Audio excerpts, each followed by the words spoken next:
Nuneaton turn. It's slow towards and past there. In the West Midlands, the A38's closed westbound along Bristol Road at Edgbaston in Birmingham after an accident causing delays towards Selly Oak.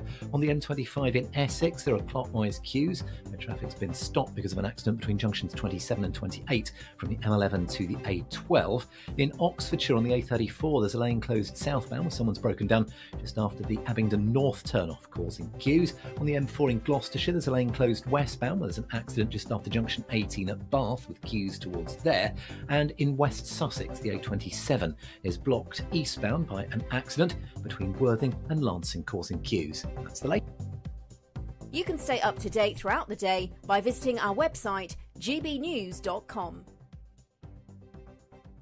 This is GB News, Britain's news channel. Let's see what you've been saying at home. You're very vexed about these China cyber attacks. Colin says, what the hell is our Secret Service doing? They've only just realised what China's up to. You just couldn't make it up. We could have told you. We knew. We're not surprised. So Colin, we agree with you. Quite why it's taken GCHQ or MI6 or whoever it is, MI5. It'd be MI5 to know what's going on. And Rod has said, thank you, Rod, if you know how you vote, if they know how you vote, coupled with mass data held also on you, do you not believe they can influence your decision-making process in any way? They won't know. I'm not sure they know how you vote because that's not on record anyway, is it? It is not. And Ken says these are only able to be carried out because of computers, internet, mobile phones, etc. It seems to me that these inventions are ruining our lives and therefore we were much safer and much happier without these inventions. There is a school of thought that would agree with that, Ken, very much so. I sort of often think it myself, really. Me too. The dark web. I mean, how many people have been murdered because of the dark web? You do wonder as well. Brianna Jai. Yeah, you do wonder. I look at my kids' generation and I wonder whether they will grow up and have a complete rejection of all of this and they will just say enough because they will think we were all insane for having become so addicted to our phones. I wonder whether, as a generation after generation do, they will reject it. Wayne, blame Western governments for the rise of China. People were saying this 10 years ago and every country ignored it. That is a really good point, Wayne, because we've taken Chinese investment and obviously our houses are full of items we bought from made in China. And if you remember as well, we had to get them out of the 5G. Huawei. We did. Get them out, literally extricate them from that was at least one thing I think they did quite well. Yeah. And Jan says if they've seen the electoral roll, what else have they been looking at? That's the threat to our democracy. They never do things by halves. I'm much more worried about my own government looking at what I do online, to be fair. I want to say, go back, we said before, the electoral roll is a public document which you can access if you go to your library.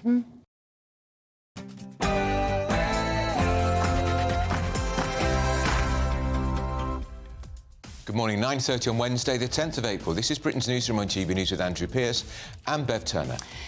Very good morning to you. So we've got a busy show this morning. We are going to be talking about all sorts of things, aren't we, Andrew? The CAS review into gender transition has been released this morning. Hugely important report. Very concerned about is the lack of an evidence base. Our systematic reviews from the University of York showed that the evidence was really disappointing. And it means the NHS will review all trans treatment following that bombshell report by Dr Hilary Cass. 32 recommendations as Dr Cass urges extreme caution over child hormones and recommends NHS launch a detransitioning service. And enough is enough. That is the message from Rishi Sunak as he makes assaulting shop workers a specific criminal offence. And there's been a predictable Tory backlash over the European Court of Human Rights, which has ruled the Swiss government violated women's human rights by what they describe as climate change inaction. And mobile phone ban. Ministers are considering stopping the sale of mobiles to children under 16. I'll believe it when I see it. Would you support it? And is the 4-day week working from home racist? The Welsh Government says that the working pattern discriminates against frontline public sector workers. Of course it does.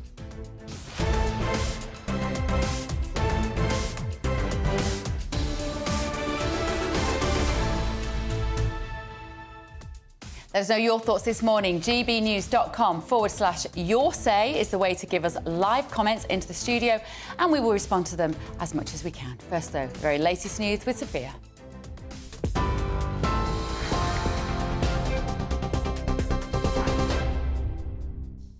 Bev, thank you. Good morning. It's 9:32. I'm Sophia Wenslet in the GB Newsroom. Your headlines.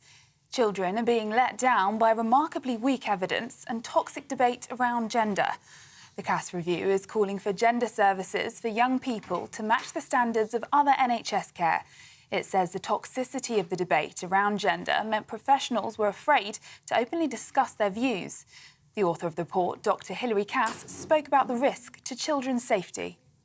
These are all unregulated drugs, they're all unlicensed, whether it's puberty blockers or cross-sex hormones. They're unlicensed drugs used experimentally for children and adolescents with gender dysphoria or gender distress.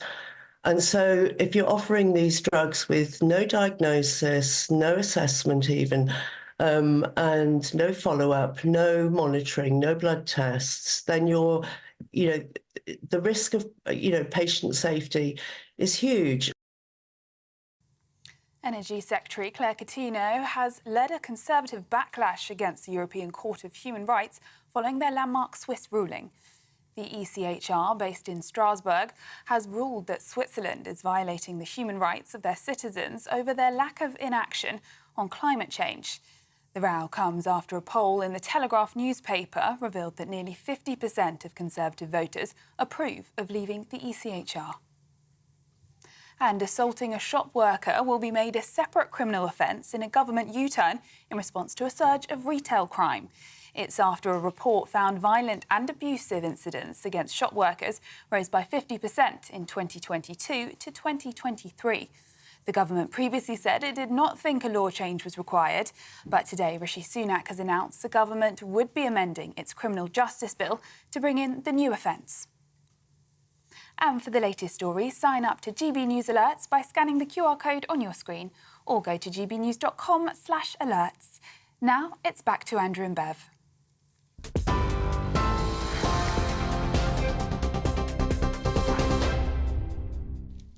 Very good morning. Welcome to Britain's Newsroom on GB News with me, Bev Turner, and Andrew Pearce.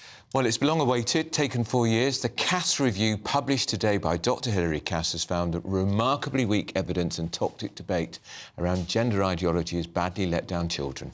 That's right. She says that the toxicity of the debate around gender meant that professionals were afraid to openly discuss their views. And she also says there's no good evidence to support the global clinical practice of prescribing hormones to under 18s to halt puberty or transition to the opposite sex. Well, here to discuss the findings are Joanne Lockwood, the founder of See Change Happen, and Lucy Marsh from the Family Education Trust. Lucy, if we can start with you, what do you take from this report? And is it about time that we heard some of these things? Yes, overall, we largely welcome the report, and it's really good to see it out there, the fact that there isn't the evidence base to support the transition of children and that puberty blockers and cross-sex hormones are harmful. It's also really good to see that there's the acknowledgement of this pipeline from social transitioning in school through to the fact that these children go on to puberty blockers and the fact that they're harmful.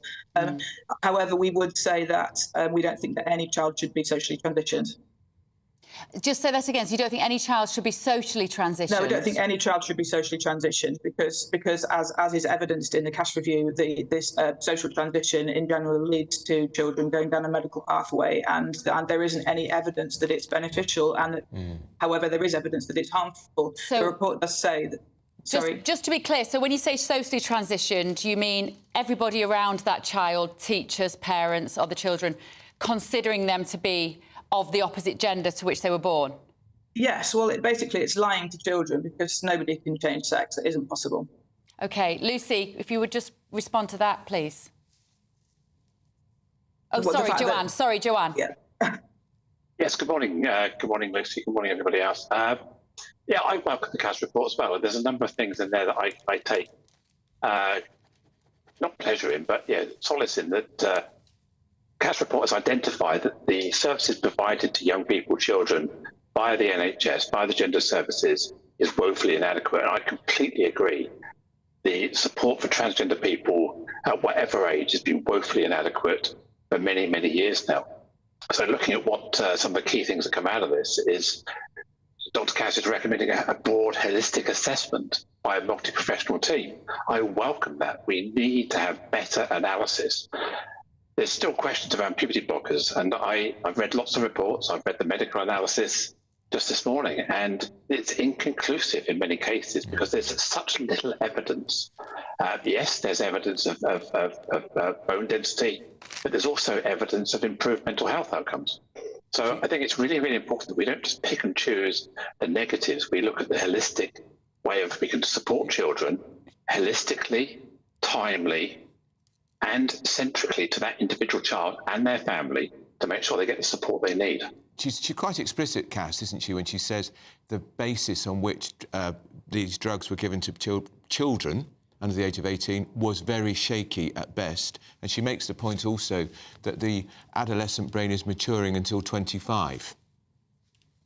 Yeah, I'm horrified that the profession that we trust, the medical professionals, have been woefully prescribing or treating children in a way that isn't proven. And I support Cass by saying that what we need to do is get to the evidence. This is not to prevent children transitioning. This is not to prevent children accessing hormones or puberty blockers where it's relevant, where it's timely, and where necessary. This is about putting the evidence base and the processes in place to ensure that our young people, our children, get the best relevant care that they need, that is safe and proven. So I support that. Thanks, Joanne. Lucy, how do you explain the concept of transgenderism, if you like? How do you see it in an individual, particularly children? I think adults is a very different proposition. But in children, how do you explain it? What is it a reaction to? Is it natural? No, it's not natural. It's as is expressed in the Cash report, and as we've seen over the last few years, there's been a massive social contagion and a huge rise, especially in adolescent girls who are identifying as the opposite sex. And Hilary Cass pointed out that a lot of this is down to contagion on social media. Obviously, a lot of children have been exposed to porn, which has affected the way that they see themselves, and especially young girls who don't want to be women because they see the awful things that happen in porn, and they think that that's something that's expected of them. But there's also a lot of activism. There's a lot of parents who actually have their own issues and are transitioning children. And unfortunately, there are a lot of activist teachers and external groups who are going in and teaching a relationship and sex education in school and introducing this idea that you can be born in the wrong body. Nobody's born in the wrong body. And we need to stop this concept from being taught in school, because this is creating a pathway into gender dysphoria, which is unnecessary. And it isn't safe, and it is never necessary for children to transition. Well, Joanne, can you answer? That's quite a specific rebuttal, saying that people are not born into the wrong body. Can you answer, what is your response to that question Bev asked, and specifically what Lucy said just there? I'm not going to get into a debate around born in the wrong body, not born in the wrong body. For me, my brain sees me, myself, my identity as female. Whether I'm born in the wrong body, whether my brain is neurodiverse in some way, I can't explain it. All I know is it kind of resonates with me. And I think that the key challenge here is that transgender people are seen as broken, they're seen as a fetish. Just looking at the Twitter comments I'll get them after this interview, we'll see that people are accusing me of being a paedophile, harmful to children. Joseph Mengele, I think, was quoted as yesterday. Yeah. So this is the narrative that trans people are facing. And so what we're doing is we're re-imprinting that onto children. We look at the world of sport, and most sporting bodies say you cannot take part in their sport if you go through male or female puberty, mostly male puberty. Therefore, denying children, young people, the option to halt puberty, to allow them to get into sport in their adult life, we're failing people. So, yeah, I think there is an issue here where we're demonising trans people. It's wrong. The same narrative we're applying to people who are gay, people who are black, going back many, many years. But we're creating this us and them. But Cassie's concern is that children who are too young are being lured into this world. I'm concerned that young children aren't getting the support they need with their families to make balanced decisions for their lives. There are many, many children who have successfully and continue to successfully live their lives with a trans identity that have not had regret. Yes, I accept there are some people where it's not right for them. And I think every step and care should be taken to ensure that it is the right step for whatever age you are, to make sure you understand the full implications of the choices you're making. Not to start with an opinion that you're wrong. Let's start with a let's talk, let's discuss this, and let's balance out what is right for you as an individual. Lucy, how do you respond to the speculation that we will look back on this debate as we now look back on the gay debate and say, well, obviously it was wrong at this time.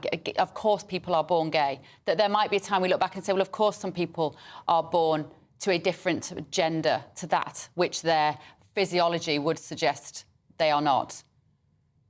I just think that that's wrong.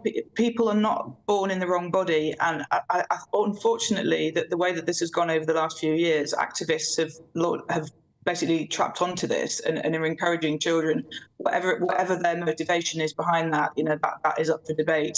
Certainly, I think that Big Pharma have got an interest in this, because if you get a child onto puberty blockers and then onto cross-sex hormones, you've got a medical patient for life. So they're going to be making millions of pounds out of this industry of telling children that they're born in the wrong body, and other people may have more unfortunate motivations for wanting to get children trapped into this lifestyle, but that's another story. But basically, I think that we will look back on this as a medical scandal.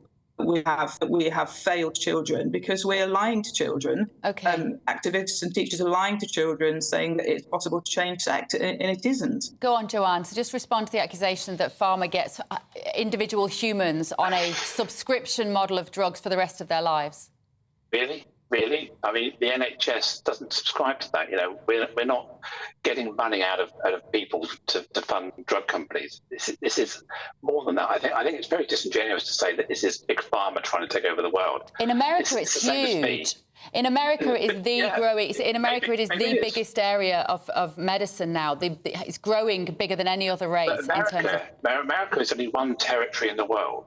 There are many other territories, Australia, New Zealand, all across Europe, the rest of the world, have a different pharma model. And there are still trans people. There are still young people identifying as non-binary or transgender. I certainly don't see pharma influencing anybody. This is not something, an addiction. This is not a drug. Validating a child is not indoctrinating them. There are equal pressures. The Cass report quite clearly said there's toxic debate on both sides. There is a toxic debate on both sides, and what we need to do is have a more centrist conversation with evidence. Can I just jump in there and say, do you think by saying that people aren't born into the wrong body, that adds to the toxicity around the debate? Well, many of the young people today identify as non-binary, and the fundamental identity around non-binary is about gender. It's not about body. It's not about physique. It's about their identity of who they are. So maybe this was a very 1970s, 1980s model of being trans. It was your body that was at fault. I think we're more contemporary now. We understand it's actually more about brain development, how we see ourselves, the role of gender, the social construct of gender, if you like, our role in society. It's not just about what we've got between our legs or on our chest anymore. People are far more discerning around avoiding the term transsexual, because that brings this sexual element into it. Yeah. And I certainly don't feel sex is an issue or my body is an issue. It's about who I am and how I'm treated and how I interact with society. Go on, Lucy. Just have the final word on that, because I think we can distinguish between individuals who should always be treated with kindness and compassion and consideration, and what we might describe as the trans activists' ideology, part of which inspires this very toxic debate. Yeah, well, of course, all individual children, we're talking about children here, need to be treated with care and compassion and with kindness. However, it's not kind to lie to children. If a child comes out and says that they're questioning their gender identity, they need to be told the truth. They need to be told that it isn't possible to change sex. And in terms of gender, if we're talking about gender stereotyping, the transgender ideology is profoundly regressive, because girl have to identify as non-binary in order to do what she wants to do. A girl can have short hair, a girl can dress how she likes, a girl can play football. It doesn't mean that she's non-binary, it doesn't mean that she's a boy. Equally for boys, if they're more feminine It doesn't mean that they're girls just because they're not particularly masculine presenting. We need to get away from these stereotypes, because this is regressive, and this is putting children into boxes to say, if you're a girl, you have to be like this, you have to like pink, you have to be looking at the porn aspect of it that Cass talked about, that they have to look like porn stars with heavy makeup and false eyelashes. A lot of girls don't want to look like that, but just because they don't want to look like that, it doesn't mean they're non-binary. I think we need to stop lying to children. We need to get back to reality, and the kind thing would be to say, no, you're not. If a girl says I'm a boy, say no, you're not. You are a girl. You can have infinite number of personalities. I think we've forgotten about personality and it all about gender and identity politics, and we should not be having identity politics when it surrounds children. We need to be looking at safeguarding and bringing it back to safeguarding. OK. Well, listen, thank you both. Really interesting debate. Really interesting, and hopefully not toxic. And we appreciate your input this morning. That was Joanne Lockwood, the founder of See Change Happen, and Lucy Marsh from the Family Education Trust. Up next, it's the European Court of Human Rights caused outrage after ruling the Swiss government violated women's human rights by not doing enough on climate change. Could it be us next if we don't hit our targets? You're with Britain's Newsroom, GB News. Martin Daubney, weekdays from 3 p.m. This new hate crime bill on women's issues, you think this is the least funny April Fool's joke in history? Yeah, although the Scottish Government and the Scottish Police do seem to be trying to make a bit of a joke of it when, you know, their campaign Hate Hurts is fronted by a hate monster who's a sort of cuddly, bright red Muppet-style thing. And some of the things that Humza Yousaf said about it were from a soft play centre over the weekend. But yeah, it's really not a joke. It's not actually clever lawyers who know the wording of the law who enforce the law. It's the police. And the police have basically not been trained on this at all. There's a 2-hour online training course they're meant to have done, and lots of them haven't already done it. And we know from the way that the police have been talking about it that they're wildly overstretching what it might actually be to be, in particular, abusive, which is one of the words in the new law, and specifically on the issue of transgender identity. To claim that just noticing the fact that there are two sexes and that sex can't change is meant to be hateful, that, you know, even after years of trying to study it, I can't understand why people hold this belief. But it's part and parcel of a pattern of legal measures that the Scottish Government has either introduced or has sought to introduce. So it tried to introduce gender self-ID, but that was overruled by Westminster because it was out of the power of the devolved government. It's still attempting to bring in a conversion therapy law, which sounds nice but isn't nice. It actually criminalises proper ethical treatment of gender-confused youngsters. They're trying to say that men who have certificates saying that they're women count as women for a particular measure to do with public boards. And then this hate crime law, which tries to make it really difficult for someone to talk in a factual, reality-based, clear, understandable way about all these measures. It all adds up to a sort of an authoritarian attempt to deny the fact that human beings are mammals and come in two sexes, and that recognising that matters for women's rights especially. Join me, Camilla Tominey, every Sunday at 9:30 when I'll be interviewing the key players in British politics and taking them to task. This report basically says that he's not fit to stand trial. With an upcoming election looming over Westminster, now is the time for clear, honest answers. I agree. And that's precisely what I'll get. Is he indecisive? Incompetent? That's the Camilla Tominey Show at 9:30 every Sunday on GB News, the People's Channel, Britain's election channel. I'm Michelle Dewberry, and I'm not here to tell you what to think. I'd much rather hear what you have to say. So send in your opinions to gbviews@gbnews.com. Keep them clean, and you never know, I might read them out. With my panel here on Jubes & Co, we debate, we get stuck into the issues of the day on a show where all views are welcome, especially yours. GB News, the People's Channel, Britain's news channel.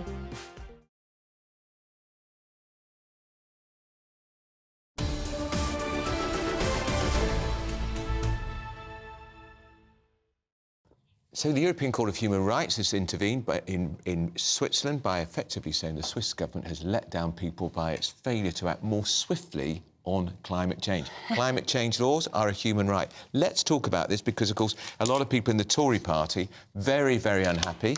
Our favourite meteorologist, Jim Dale's here. What's it got to do with a meddling court, Jim, when governments all around the world, particularly here, are doing lots on climate change? It's come of age. That's what's happening. We're arriving at a point where people's human rights are being, let's just say, blindfolded by what's going on around the world, and if governments don't act, this court, it's a court, isn't it? The UKCR, yeah, they're ruled in favour, and it's probably the first one.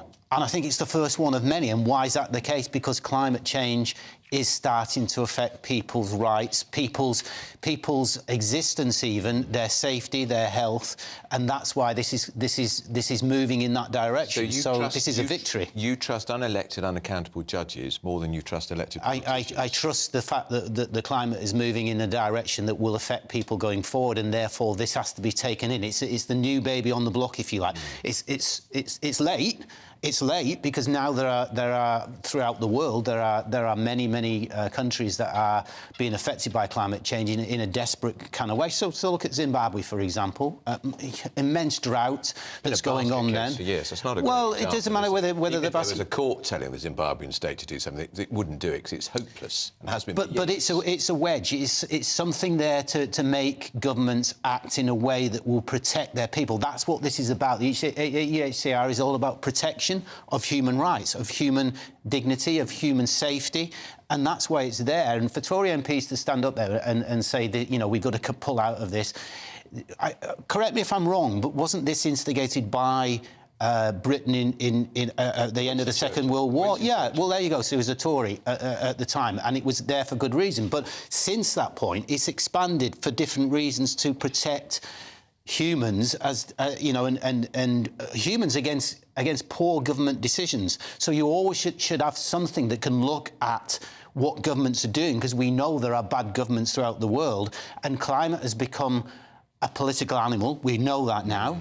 for all the right reasons. So for me, this is not too little, too late, but at least it's started. At least the firing gun has been shot, and you can count on more of this, to be honest with you, not less of it. As climate ramps, as we get into situations where people and governments are not doing the right thing, then yes, I think courts such as this will start to act more rather than less. It's so bizarre, Jim, if you think about this court case, because what they've basically decided, the judges have decided, and this case was brought by a group of older women, which is all in their surprising. 70s. Yeah. With Greta Thunberg obviously shouting them on, that they are at a higher risk of dying from the weather being warm from heat waves. We've run out of time, Jim. Oh, I'm sorry, Jim Dale. That's OK. We'll be back, because the weather will be back. Yes, exactly. Talking of weather, here is Aidan McGivern. A brighter outlook with Box Solar, sponsors of weather on GB News. Hello, a very good morning to you. Welcome to the latest forecast from the Met Office. It's a bright start for many of us, but it will turn increasingly cloudy this morning with more rain to come, especially across western and northwestern parts. That's where the rain is already arriving through the morning.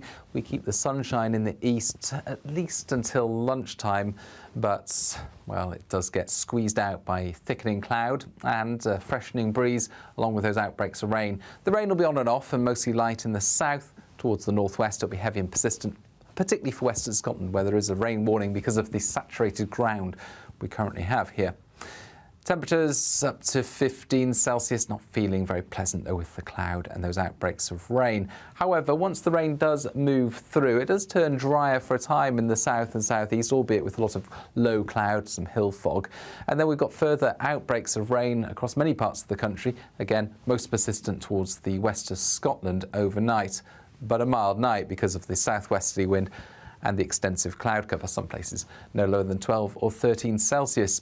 Now, Thursday morning starts off with those grey, leaden skies, staying damp and gloomy in the south, as well as the far northeast. In between, the cloud does break up for a time, so some sunshine coming through for Scotland, for northeast England, for example, and feeling considerably warmer. Temperatures up to 18 or 19 Celsius in the east before further rain comes along later. That warm feeling inside from Boxed Boilers, sponsors of weather on GB News.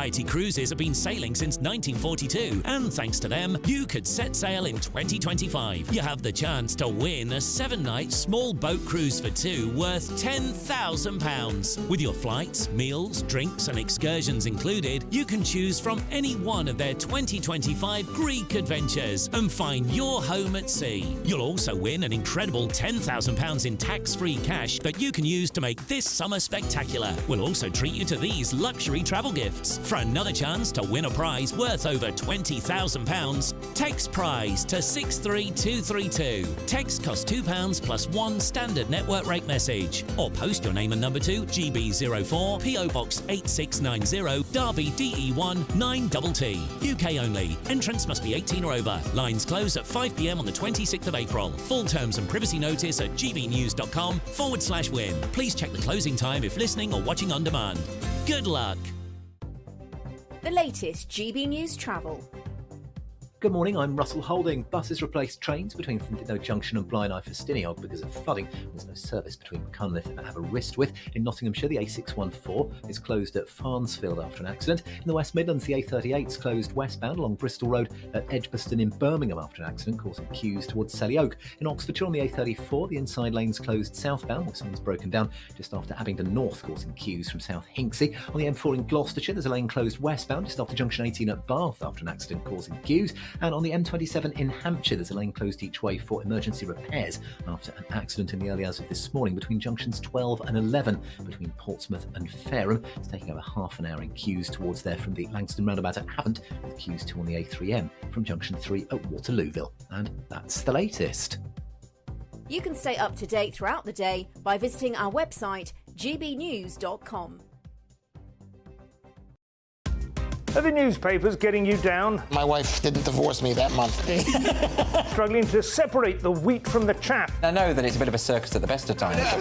Well, don't worry. Headliners has got you covered. We'll take the burden of reading the day's news, and if we get depressed, who cares? It's an occupational hazard, frankly. That's Headliners on GB News from 11 p.m. till midnight, and the following morning, 5 till 6 a.m. on GB News, the comedy channel. Nah, just kidding. Britain's news channel. I think the most exciting bit for me is talking to people. People who I think are ignored often by the major news channels. We're going to give news they want to hear. There's a voice there that needs to be heard. I think there's a chance here for a diversity of opinion to be expressed, which you don't find elsewhere. It's really exciting. We don't hold back. We're free to say how decisions that are taken here affect us all around the country. Only on GB News, the People's Channel, Britain's news channel.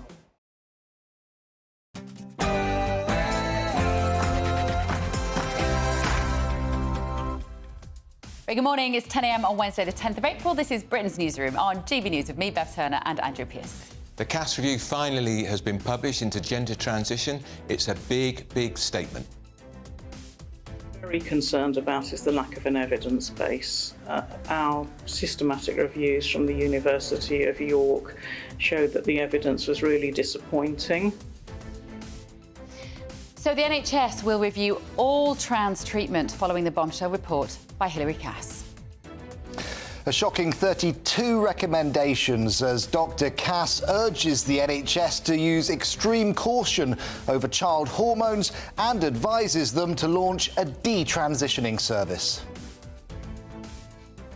And enough is enough. That's the message from Rishi Sunak as he makes assaulting shop workers a specific criminal offence for the first time. And Tory backlash over the ECHR. The European Court of Human Rights has ruled that the Swiss government violated this group of women's human rights by their inaction over climate change. And who is the UK's most popular royal? Who do you think has come out in top spot on YouGov's poll? We're going to give you a clue. It's not Prince Harry.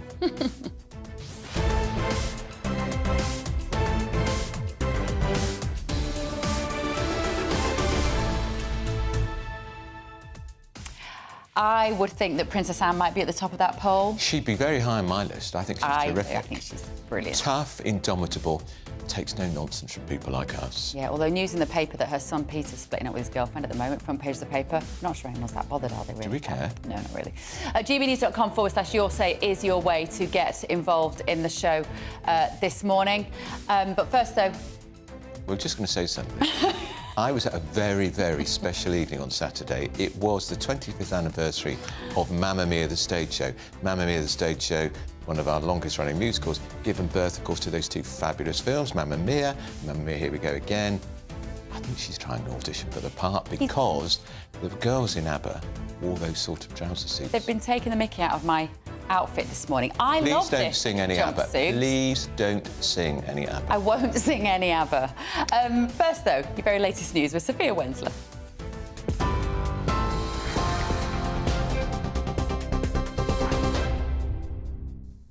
Thanks, Bev. Good morning. It's 2 minutes past 10. I'm Sophia Wensler in the GB Newsroom. Your top story this hour: children are being let down by remarkably weak evidence and toxic debate around gender. The CAS review calls for gender services for young people to match the standards of other NHS care. It says the toxicity of the debate around gender meant professionals were afraid to openly discuss their views. The review also found no evidence that the use of blockers, which delay puberty in children, led to better mental health outcomes. The author of the report, Dr. Hilary Cass, spoke about the concerns for children's safety. Been very concerned about is the lack of an evidence base. Our systematic reviews from the University of York showed that the evidence was really disappointing, and that's meant that we have to be really quite cautious about how we manage medical interventions. These young people have quite complex presentations. They've got a range of other issues that it's really important that we address. And I think one of the problems that's arisen is that people have stopped looking at them in a holistic way. Meanwhile, Parliamentary Under-Secretary for Justice, Laura Farris, says it's a problem countries across the world have been grappling with. There has been a 20-fold, something like a 15 or 20-fold increase in the number of children being referred to this service in the last 10 or 15 years, and that's happened in many countries, many other countries. It's a problem everybody's been grappling with. We're the government that asked Hilary Cass to conduct that review. This is a detailed, empirical, scientific review that should inform the way that policy is developed, and it shouldn't be a matter of trends or feelings or social cachet on how this very sensitive issue is developed. In other news, assaulting a shop worker will be made a separate criminal offence in a government U-turn in response to a surge of retail crime. It's after a report found violent and abusive incidents against shop workers rose by 50% in 2022 to 2023. The government previously said it did not think a law change was required, but today Rishi Sunak has announced the government would be amending its criminal justice bill to bring in the new offence. Campaigner and former sub-postmaster Alan Bates has hit out at his former bosses as thugs in suits as the Post Office inquiry reveals the full extent of the scandal. The inquiry has been probing into the circumstances that led the Post Office to wrongly prosecute more than 900 sub-postmasters, all caused by errors in the Horizon IT software system. The inquiry into the Post Office scandal continues today. One victim of the Horizon scandal, Janet Skinner, says the system needs reform. I think Alan just said it as it was yesterday, and how and what he's been saying for years, and what we've all been saying for years. To be fair, I think a lot of us are singing from the same hymn sheets in relation to the establishment itself, the way that it's broken. I think I do think it needs reforming. But you also have to take into account the people who are still running the general post offices now. Now, Energy Secretary Claire Coutinho has led a Conservative backlash against the European Court of Human Rights following their landmark Swiss ruling. The ECHR, based in Strasbourg, has ruled that Switzerland is violating the human rights of their citizens over their lack of inaction on climate change. The row comes after a poll in the Telegraph newspaper revealed that nearly 50% of Conservative voters approve of leaving the ECHR. But Shadow Home Secretary Yvette Cooper says it's just a distraction method by the Tories. The thing about the ECHR is that it's part of the Good Friday Agreement, and we need to maintain the Good Friday Agreement and the peace settlement that was reached many years ago and that needs to be maintained. And it's just about having proper international standards we expect all countries to meet. But I think very often this is used as a distraction from the real problems, which is, look, let's get our economy growing properly again. Let's tackle the cost of living crisis. Let's tackle the crisis in our NHS, all things that Labour wants to do that, frankly, the Tories are failing to do time again. And some 7.4 million UK adults are still struggling to pay bills due to the high cost of living.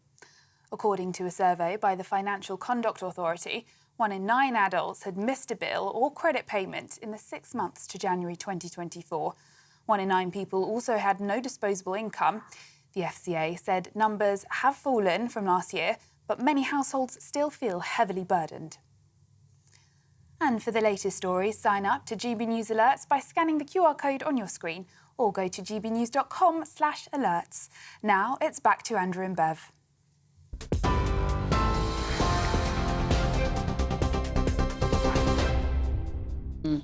You've been getting in touch on gbnews.com/your say. You are very funny.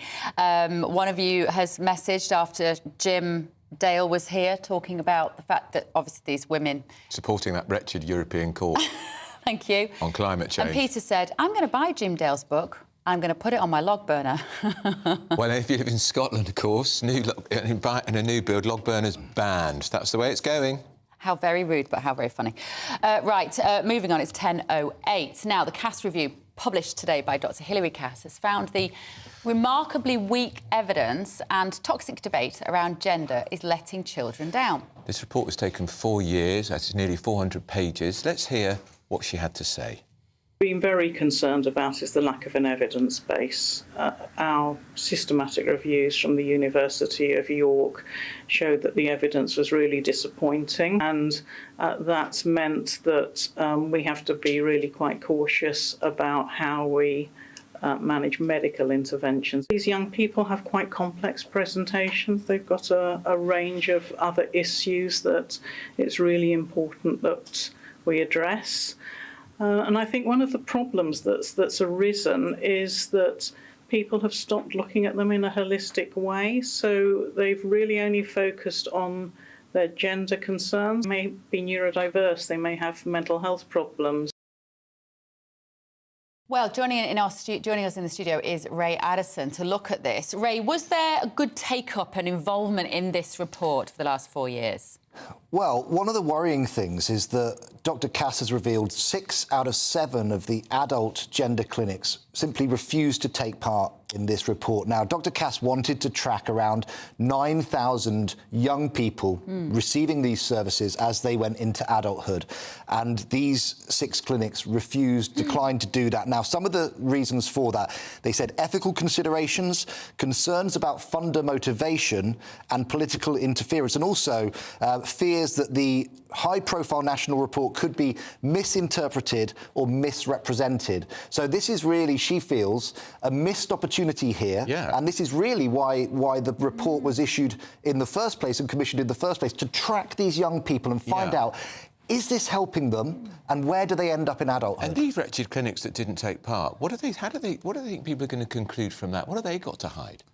Well, they've obviously given their reasons for doing it. There have been concerns in the past and concerns raised by Dr. Cass that there is an ideological standpoint around this, rather than a clinical approach. And she's very keen to stress this needs to be a clinical approach. Yeah. We have to put the children first, and we have to give them the same kind of treatment that any other child coming to the NHS with emotional distress of some description about the physical condition or mental condition would receive. Ray, doesn't she also say in that report, forgive me, you've probably read every word of it, I've just read a précis of it, that many of the children who talk about wanting to change their gender have suffered trauma in childhood, been victims of neglect, there's been an issue with parenting? Yeah, around 3/4 of those who go to these clinics, who went to the Tavistock clinic, were young women A large percentage of them were same-sex attracted, and there wasn't really a push at the clinic for them to consider other options. Maybe they're just gay, you know. But they wanted to transition, and it wasn't a sort of a watchful waiting approach, as they call it. Let's give some time here. Let's have some counselling. Let's see where we end up. It was a confirmation approach. You say that you're born in the wrong body. OK, this is what we're going to do. And within 4 sessions, sometimes, these young people were then receiving puberty blockers, which, of course, if taken for long enough, have a huge impact. And would their parents have to be told? So, yes, the parents would be there. But part of this report, this final report that's come out from Dr. Cash, she's saying these parents now should receive clinical advice. They weren't receiving enough clinical advice. Also, the young people need to receive advice about their fertility. Fertility sort of movement, long-term implications. And really, I think that the general... We've got 32 recommendations in this. There's a lot of things here for NHS England to consider. But just in general, not enough consideration was being taken on for these young people. Are they old enough? Are they aware enough to make these kind of decisions? Do their parents have enough information? Is there too much ideological pressure to sort of go along with this rather than raise flags and concerns? And where are they going to end up when they're adults? And, you know, we're seeing legal cases, Kira Bell and the like, who've gone through these processes and are now saying, I should have been told no. Or I should have had some time to think. And the Tavistock Clinic is closing or is gone already. Yeah. But regional centres are taking over. Yes. Does this CAS report bind them to follow these recommendations or not? No, and this is really interesting, worry, isn't it? So I've just NHS England issued a statement where they said we're going to set out a full implementation plan following careful consideration of this final report and its recommendations. Now, I think that's a bit vague, so I've contacted their press office. I was a bit surprised that they couldn't tell me straight over the phone. Right. They're getting back to me.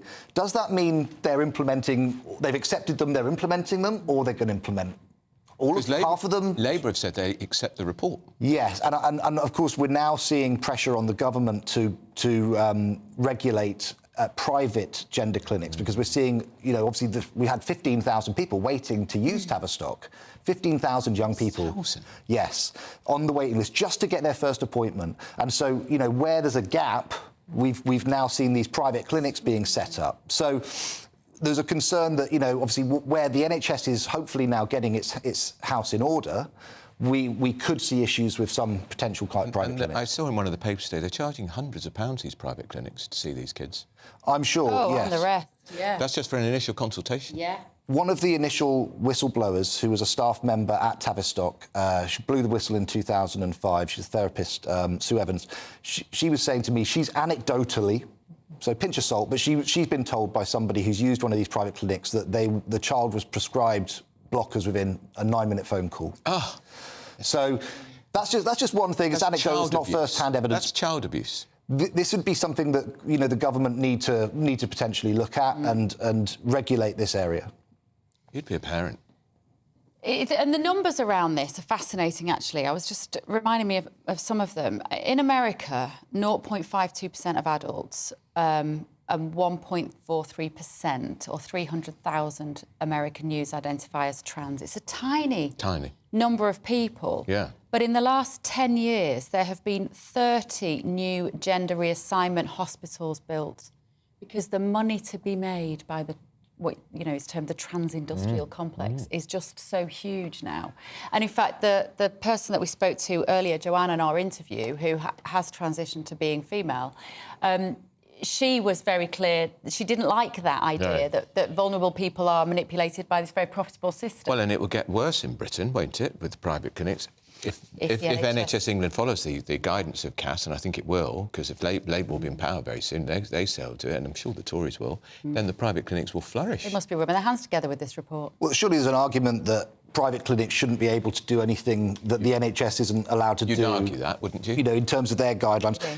Hilary Cass is very clear that young people need to be assessed for conditions such as autism, and also to have just a general mental health assessment as part of, you know, basically first step when they turn up for their first appointment. You know, this is what we need to look down. A lot of these kids have got mental health issues. Have they suffered abuse? Yeah. Do they maybe have eating disorders? Do they have depression? You know, all of these things, because you need to look at that if you're going to then make life-changing medical intervention. intervention. Word holistically, doesn't she, when we saw her talking? And that's right, looking at the whole person.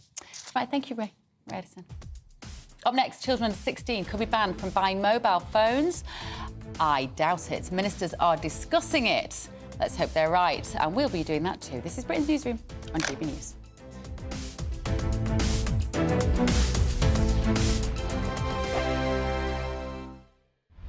This is GB News, Britain's news channel.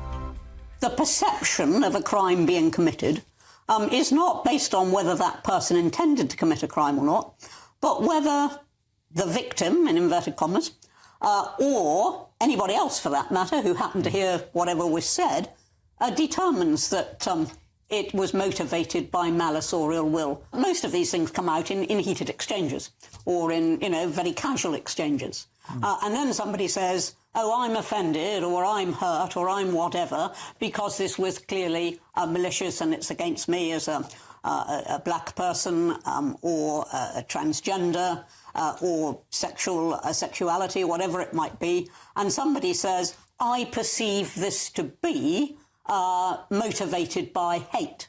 Now, at that point, what is the reasonable test that anybody could apply as to what was in some time? You don't know what I'm thinking now. I don't know what you're thinking now.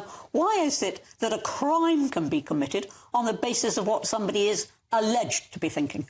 Well, that's also how discrimination often works, because people have worked out these days that saying something or sending an email like one I received some years ago that said, let's go round her place with pickaxe handles and balaclavas and see what we can do. Now, that's an email that was sent about me. People have worked out that you don't do that. But from the circumstance of what happens, if racial taunts were being shouted, if taunts about someone's protected characteristic were being shouted in the run-up to what then happened, it would be pretty obvious that that was a hate crime. But we know, for example, that street preachers have been arrested merely for quoting the Bible and without actually intending, anything beyond that. GB News is the home of free speech. We were created to champion it, and we deliver it day in, day out. Free speech allows us all to explore and debate openly the issues most important to us, our families, and of course, the British people. Having challenging conversations to enlighten each other. Which is why we hear all sides of the argument. We are the People's Channel. We will always stand by the freedom to express yourself. On TV, radio and online. This is GB News, Britain's news channel.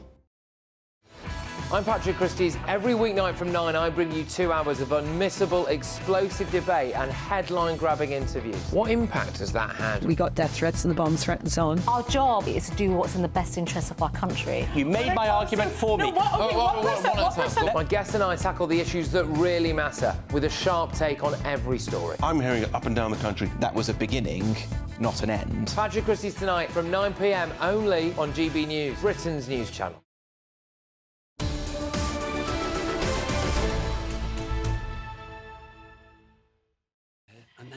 Andrew Pearce, stop talking. Right, it's 10:19. You're with Britain's Newsroom on GB News, and we're joined now by broadcaster Mike Perry, who you could hear nattering away. I don't know what you two were gossiping. Thank you. There. One of the elections.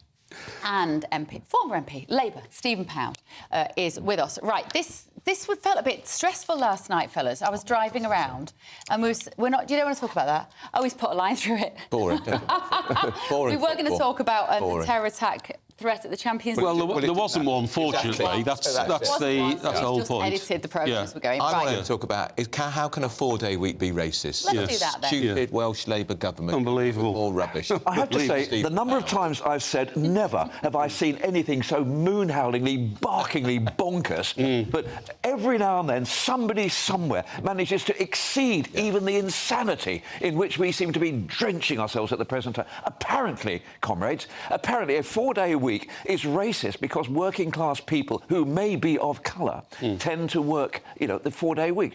So, it's true. But it's not even... It's not even racist against people of colour. It's racist against what we used to call the working classes.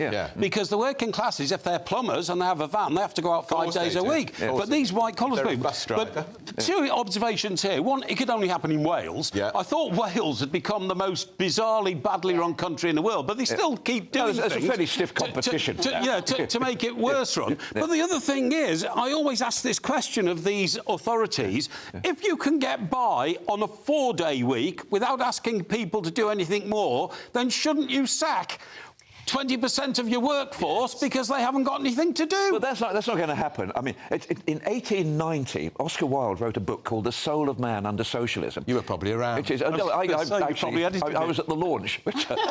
Oscar was very, very friendly. Anyway, the point about the book is that what he said was he was actually talking about mechanisation. He said in the future people will only work 1 or 2 days a week because there will be because machines will take over the rest. Unfortunately, that isn't the case. And the problem is when you start bringing and imbuing it. Unfortunately. Yeah, well, no, I mean, it would be very nice if we did only work 1 or 2 days a week. No, it wouldn't, Stephen. It would if we could devote ourselves to playing football. No, it would be awful, because having a reason to get out of bed in the morning and the self-esteem of earning your own money and the sense of purpose is what we should all be reminding ourselves is very important. Yeah, but also we know this country's going to rack and ruin, and I mean the United Kingdom, because of lack of productivity. Yeah, that's right. If people work 20% less in a week, their productivity is going to be 20% less. It's outrageous. We're always talking about mental health, aren't we? Of course we are. So many people stuck indoors facing a wall. Of course we are. I totally agree. Communicate with, no one to interact with. And also, getting back to Stephen's point there, this idea of, you know, the Luddite theory. Oh, if you introduce machines, you put people out of work. Somebody's got to build the machines. Somebody's got to service the machines. Somebody's got to work in laboratories to improve all this AI stuff. And that's where the new workforce will be. Let's get a key point to what Beverly said there. Yeah. The idea, you know, we don't live to work. You know, we actually work to live, and whichever way around it is. Well, do you prefer to work to live or live to work? No, I prefer to work to live. No, I don't. I think living to work is a... The reality is there's 100... To say that if it wasn't for work, you wouldn't want to get out of bed in the morning. There's 101 things that you could be doing. You, in fact, all of us at this table could be doing. Don't agree. Sorry. No, Stephen, getting out of bed in the morning and doing something, it's got to be something of worth. Yeah. Not saying, I tell you what, I'll stay in bed till 10 to 11 because my pub opens at 11 o'clock. Yeah. That's a worthless existence. Good, round my way, don't be a bit earlier than that.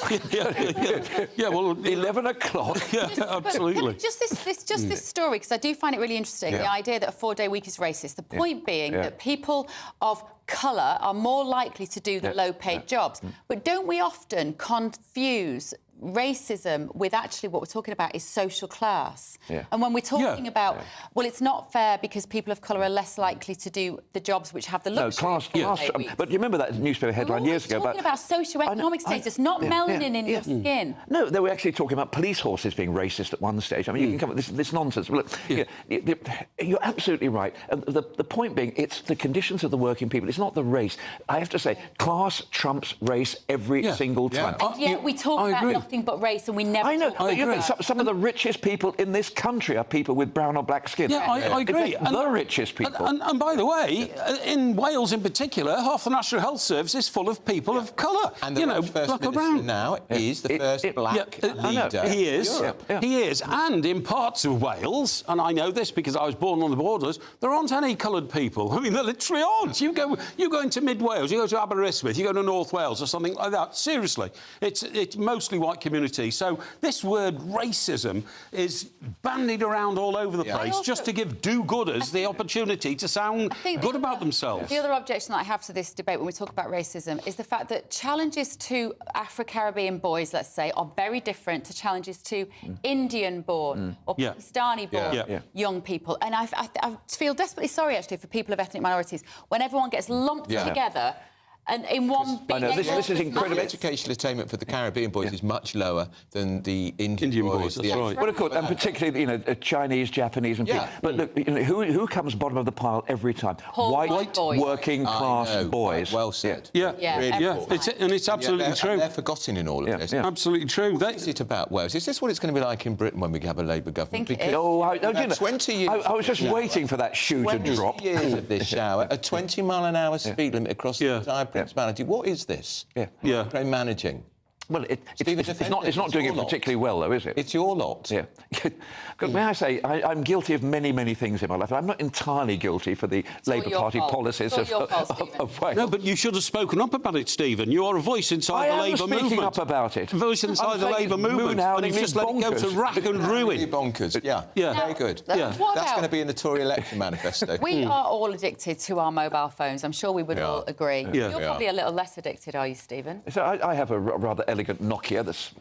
Does it have the internet on it? You just have an old-fashioned Nokia. It works. You don't have the internet on your phone? Good God, no. Right. I don't even know where the internet is. That's why you're so cheerful, you see. I left the door open and the internet escaped. I don't know where it's gone. I have to say, when I read this story, the background to it, I didn't realise that at the moment a child of 10 can go into a shop and buy a mobile phone. Of course they can. I had no idea that was going on. Except I don't think they can get a contract. I think you can get a pay-as-you-go. Yeah, but they can still go into the shop and buy a phone, and then there are ways and means of getting somebody to fire that phone up. Are the parents giving them the money, though? Doesn't know they bought the phone. Exactly. The contract has to be authorised by somebody over the age of 18. That's a parent or something like that. But I totally agree. You know, the idea that a streetwise kid of 12 can walk into a shop, buy a phone, get somebody else to fire it up for them. This law should have been introduced years ago. I had no idea it was so accessible. Is it going to work? Nobody's doing that, though. No children are going and buying a mobile phone. Why not? Because they've not got 600 quid for an iPhone. But let me tell you something. For 30 quid, you can buy a second-hand phone. You see the adverts all over the place all the time. Mike, one of the last schools I was a governor at, we decided to actually ban mobile phones in the school. Good idea. There was uproar. Virtually every parent said, I need to know for the child's safety. And these were people, in many cases, hadn't got 2 pennies to rub together. They insisted on buying mobile phones for their kids. Expensive ones, I bet. Oh, damn right they were. But you've really, really got to work this one through, because if you're going to say we're going to ban 16-year-olds from buying phones, can you imagine the poor people in the shops say, you want to buy cigarettes? Let me just check your age. Want to buy a mobile phone? Let me just check your age. You want to buy alcohol? You know, what are we asking them all to do? Where are the parents in this? No, I totally agree. Parental responsibility, and a parent should be able to believe that the phone is taken off the child when they go to school and given to the child after school, and in between time the child is in the safety and the security of teachers and the school network, OK? However, it just does not work like that, and unfortunately there are too many teachers who are, as you say, under pressure from parents who say, well, I need to text her at lunchtime to tell her what time I'm picking her up after school. We used to manage, and that's what the teachers have to be able to say to the parents. You arrange to meet your daughter at 4 o'clock. If it changes, she'll wait on the corner for 10 minutes. We've lost that. And also, 16-year-olds are about to get the vote when Labour get into power. They're not going to want this law, are they? No, because they'll be selling the idea and marketing to them via TikTok. People want them to have mobile phones. This feels very tokenistic to me, the fact that they're even discussing this and banning kids from buying it. Can we look at a stamp, one of those rubber stamps that just says tokenistic? And make it we could, well, especially in an election year, I feel like you could put it over every single story, don't you? Right, what about this judge dismissing, Mike, this claim that this bachelor has taken these women to court who mocked him for being a bad date? Absolutely. I mean, you know, I've got a dog in the fight here, you might say, because no, but you know, I'm a gentleman of a certain age, you know, entering early middle age. I have never been officially married. So, you know, I've got to try. Officially married? Well, I've been unofficially partnered, if you see what I mean, but unofficially married. And so there may be a string of ladies out there who might be ready to give their verdict on me. So I'd be quite worried about that, baby. You know what I mean? Do you think you were a good date? I think I was a great date. I'm very generous. Right. Always went to good restaurants, always very polite, always pulled a woman's chair out before she sat down to a restaurant table and all that. And I think well, look, the evidence is in the fact that I was in demand. I was a good catch, I have to say. Oh, my word. Yeah. Well, did you kiss on it? Can we just say... Kiss sorry, on GB News listeners, this is GB News Lonely Hearts Club. If there's anybody out there, wealthy... Mike has just revealed he did kiss on the first date. No, I said sometimes only. I was known as a, you know, middle-aged bake magnet. Too much flipping information. Quote of the week. Mike Parry just admitted he used to be known as a middle-class babe magnet. Middle-aged babe Middle-aged babe.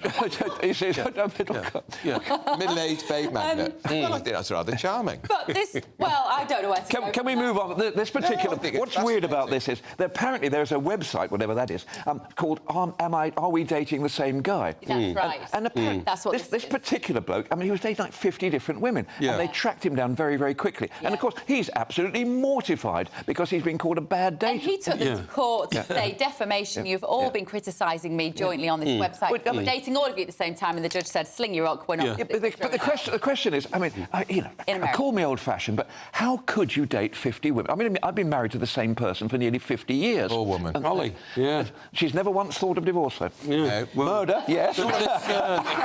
But this story, of course, is based in Santa Monica. Santa Monica is in California. Most people, in my experience, in California are bonkers. There we are. Or they're Prince Harry. Talking bonkers, right, we have to move on. Now, thank you, Stephen, thank you. We're talking bonkers. It is time for the news headlines, with a very patient waiting for us, Sophia Wensler.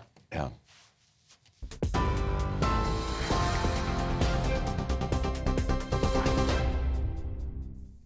Thanks, Bev. It's 10:31. I'm Sophia Wensler in the GB Newsroom. Children are being let down by remarkably weak evidence and toxic debate around gender.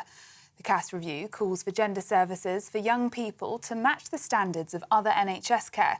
It says the toxicity of the debate around gender meant professionals were afraid to openly discuss their views. The review also found no evidence that the use of blockers, which delay puberty in children, led to better mental health outcomes. The author of the report, Dr. Hilary Cass, spoke about the concerns for children's safety. Been very concerned about is the lack of an evidence base. Our systematic reviews from the University of York showed that the evidence was really disappointing, and that's meant that we have to be really quite cautious about how we manage medical interventions. These young people have quite complex presentations. They've got a range of other issues that it's really important that we address. And I think one of the problems that's arisen is that people have stopped looking at them in a holistic way. Assaulting a shop worker will be made a separate criminal offence in a government U-turn in response to a surge of retail crime. It's after a report found violent and abusive incidents against shop workers rose by 50% in 2022 to 2023. The government previously said it did not think a law change was required, but today Rishi Sunak has announced the government would be amending its criminal justice bill to bring in the new offence. And some 7.4 million UK adults are still struggling to pay bills due to the high cost of living. According to a survey by the Financial Conduct Authority, 1 in 9 adults had missed a bill or credit payments in the 6 months to January 2024. 1 in 9 people also had no disposable income. The FCA said the number has fallen from last year, but many households still feel heavily burdened. And for the latest story, sign up to GB News Alerts by scanning the QR code on your screen or go to gbnews.com/alerts.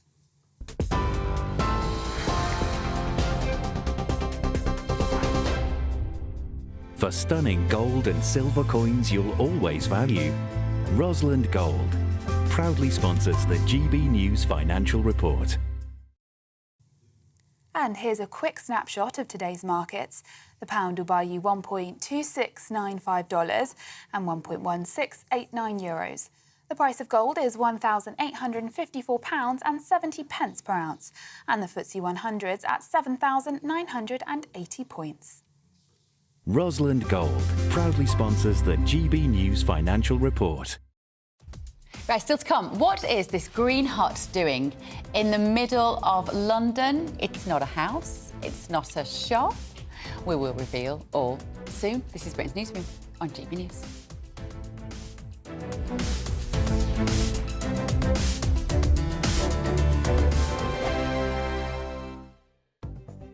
The latest GB News travel.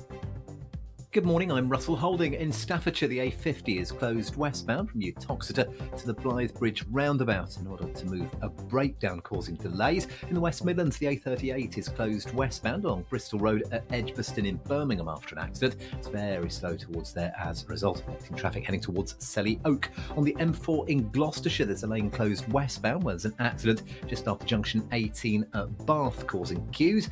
On the M27 in Hampshire, there's a lane closed each way for emergency repairs between junctions 12 and 11 between Portsmouth and Ferrum. It's after an accident in the early hours of this morning. It's been taking over half an hour in queues from the Langston roundabout to Havant, queues 2 on the A3M towards there, back beyond junction 4 at Purbrook. And in Kent, the A252 is closed between Charing and Challock after an accident. And that's the latest. You can stay up to date throughout the day by visiting our website, gbnews.com. I'm Martin Daubney. This is GB News, Britain's news channel.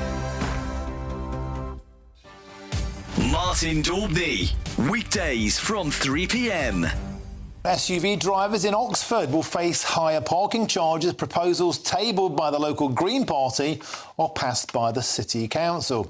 The motion argues that heavier cars like SUVs cause more damage to roads, are more likely to seriously injure or kill pedestrians, and cause more illnesses due to pollution.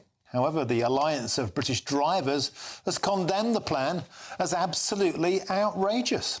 Well, let's get the thoughts now of the legendary motoring journalist, Quentin Wilson. Quentin, welcome to the show. Always a pleasure. We hear a lot about the war on motorists, this time targeting SUVs because of their weight, and the charges could be astronomical. This idea first started in Paris. Now it's coming to Oxford. Can you tell us a bit about how it would work?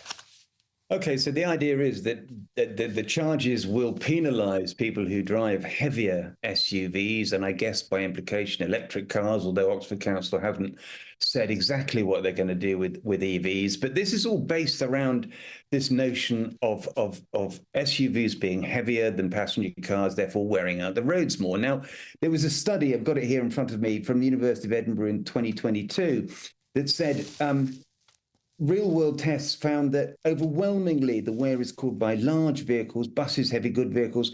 Road wear from cars and motorcycles is so low that this is immaterial.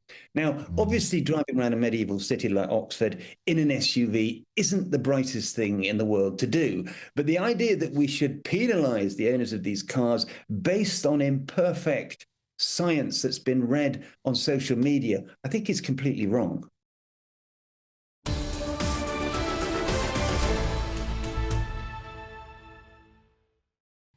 Welcome back, 10:38. You very much enjoyed our panellists Stephen Pound and Mike Parry being here this morning. Now, Mike has messaged to say it's obviously a greenhouse. This is what we're going to trail in a minute. Very good, Mike. This is a building in London. We want to know what it is, and we're going to be talking about it in just a minute.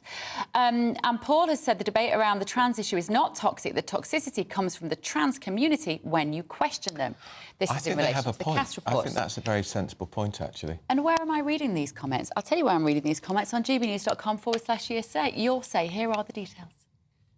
We are proud to be GB News, the People's Channel. And as you know, we always love to hear your views. Now, there's a new way of getting in touch with us at gbnews.com/your say. By commenting, you can be part of a live conversation and join our GB News community. You can even talk to me, Bev Turner, or any of the members of the GB News family. Simply go to gbnews.com/your say.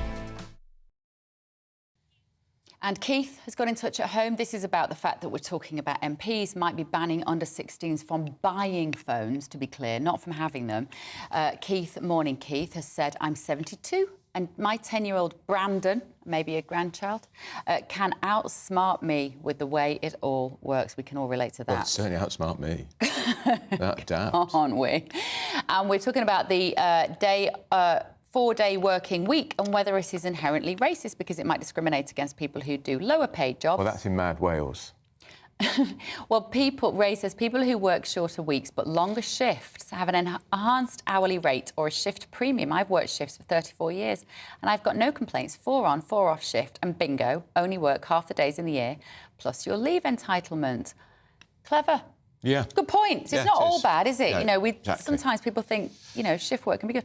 And also, I mean, that's the thing about zero-hour contracts too. That gives a lot of people flexibility, which they like. Yeah. And they're on the way out, these zero-hour contracts, when Labour win the election. And John, who is a GB News member, says, thank you, John, Tesco says profits have soared. I thought everyone was suffering from the rise in inflation. This just goes to show, from energy companies to supermarkets, just ripping off the consumer all the time. It feels like rip off Britain. Well, now, which is perfect segue. Perfect segue, because the Labour Party has promised to reverse what they call the Tories' 14 years of decline on Britain's high streets. That's right. They say that they're going to reform business rates and get tough on shoplifting. So, as I say, Liam Halligan, our business and economics editor, is here. How are Labour going to revive the high street? Sounds wonderful in principle. This is a sort of another pre-election perennial, isn't it? We're going to make Britain's high streets better, particularly in some of our regional towns and cities where high streets have been hollowed out. I mean, crikey, even if you go along high streets in prosperous parts of London... Or go to Oxford Street. Boarded up Terrible shops and so on. So this is really at the centre of levelling up, this idea that we need to rejuvenate our high streets, because they're more than just places where you shop. It's where people meet, it's where people form communities. And Labour have homed in on something called business rates. Let's have a quick look at their plan. So I've got a little graphic here. So they've announced this 5-point plan to revive the high street today.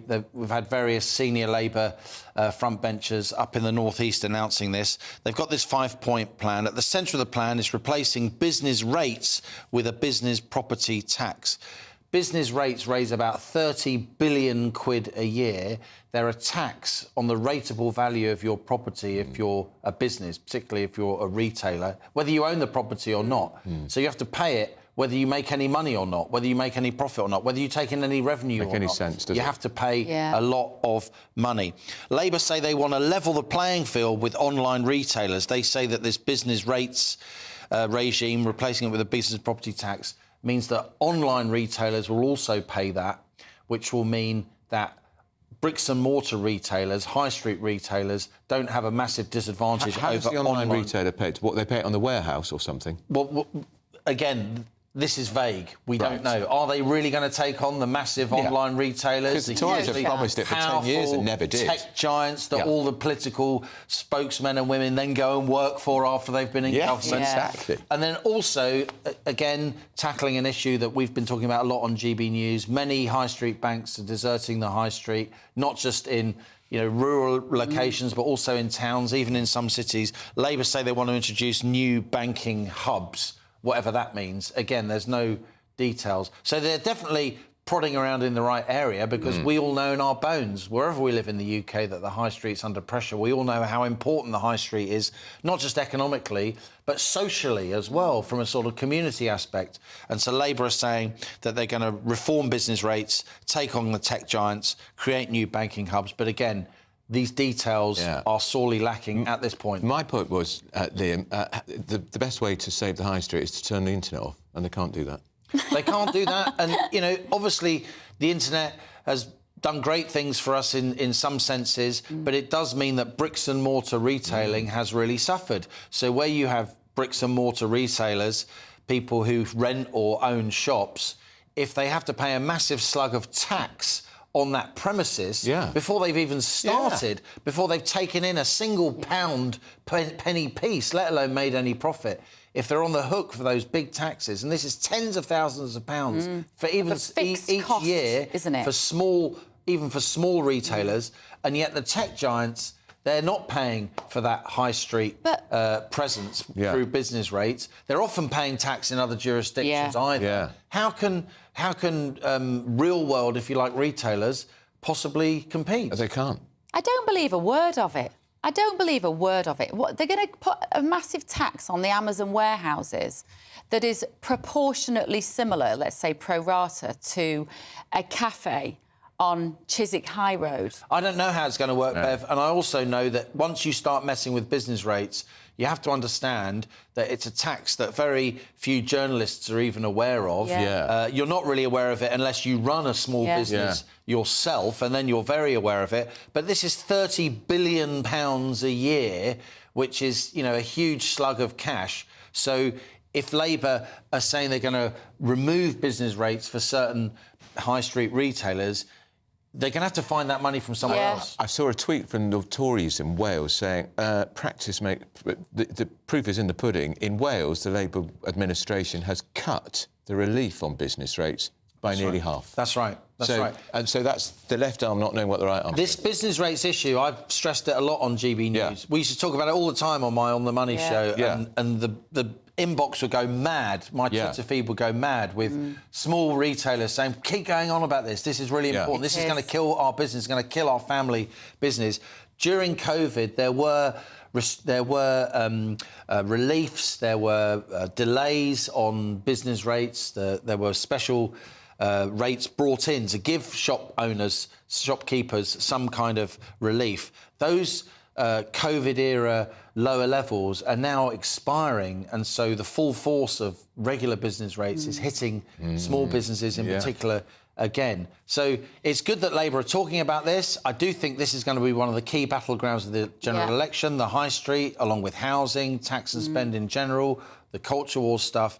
But I do share some of your scepticism, Bev. On what we've heard so far, and they haven't mentioned, what we've seen so far, there's not much detail. And they haven't mentioned parking. No, our inbox has. Let me tell you, our viewers are saying, allow us to drive and park in our high street and in our car parks, then we'll go and use the shops. Leslie said, put a tax on online vendors just to make them as expensive as the high street. Typical Labour ideas. Andrew's pointing out high street's going downhill because people are working from home. Frankie said the Labour Party looking for another way to soak up taxpayers' cash. That's what it sounds like. The parking thing's actually absolutely crucial, isn't it? And it's not just that people have to pay to park in town. It's often that they have to download, half a dozen apps. It's so they need a smartphone. If they don't park correctly, then they get fined instantly. You can't just put £2 in the machine because they're trying to kill off cash too. That's right. Right, Liam, thank you so much. Right, up next, this little lovely green building. We're going to show you. There it is. What do you think it might be? It's been there for the last 100 years. I'll tell you what it is. It's a house for a hobbit. You're with Britain's Newsroom on GB News.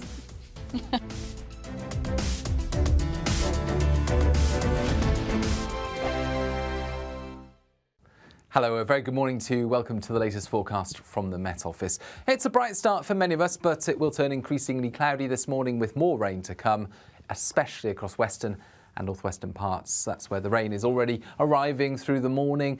We keep the sunshine in the east at least until lunchtime, but, well, it does get squeezed out by thickening cloud and a freshening breeze, along with those outbreaks of rain. The rain will be on and off and mostly light in the south. Towards the northwest, it'll be heavy and persistent, particularly for western Scotland, where there is a rain warning because of the saturated ground we currently have here. Temperatures up to 15 Celsius, not feeling very pleasant, though, with the cloud and those outbreaks of rain. However, once the rain does move through, it does turn drier for a time in the south and southeast, albeit with a lot of low cloud, some hill fog. And then we've got further outbreaks of rain across many parts of the country, again, most persistent towards the west of Scotland overnight, but a mild night because of the southwesterly wind and the extensive cloud cover, some places no lower than 12 or 13 Celsius. Now, Thursday morning starts off with those grey, leaden skies, staying damp and gloomy in the south, as well as the far northeast. In between, the cloud does break up for a time, so some sunshine coming through for Scotland, for northeast England, for example, and feeling considerably warmer. Temperatures up to 18 or 19 Celsius in the east before further rain comes along later. Join me, Camilla Tominey, every Sunday at 9:30 when I'll be interviewing the key players in British politics and taking them to task. This report basically says that he's not fit to stand trial. With an upcoming election looming over Westminster, now is the time for clear, honest answers. I agree. And that's precisely what I'll get. Is he indecisive?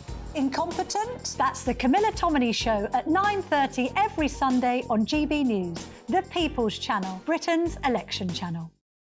I'm Michelle Dewberry, and I'm not here to tell you what to think.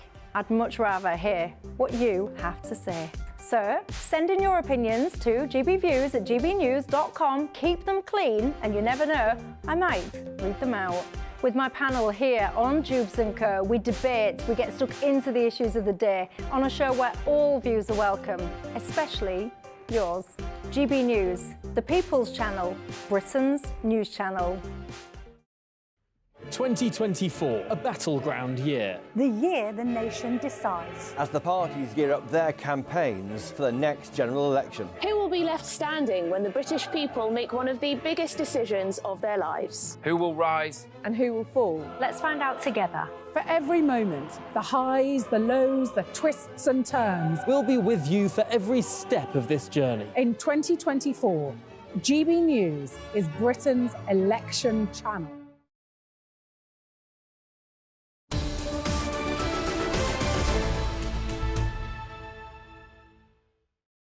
Good morning, it's 10:50. We have been showing you this picture all morning of this very quaint little green building. Isn't it lovely? It's your house. It's Andrew Pierce's house. We can reveal that is where Andrew lives. I'd have killed off the trees.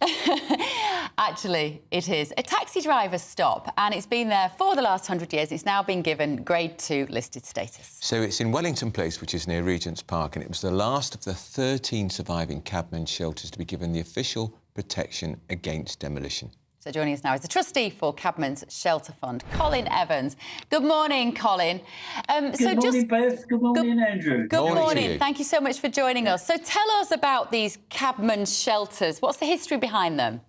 Well, now I've found out that we're mostly hobbits that are going to be using it. It's kind of a bit of a surprise. No, they are very, very important to the history of the London cab trade and, of course, London itself.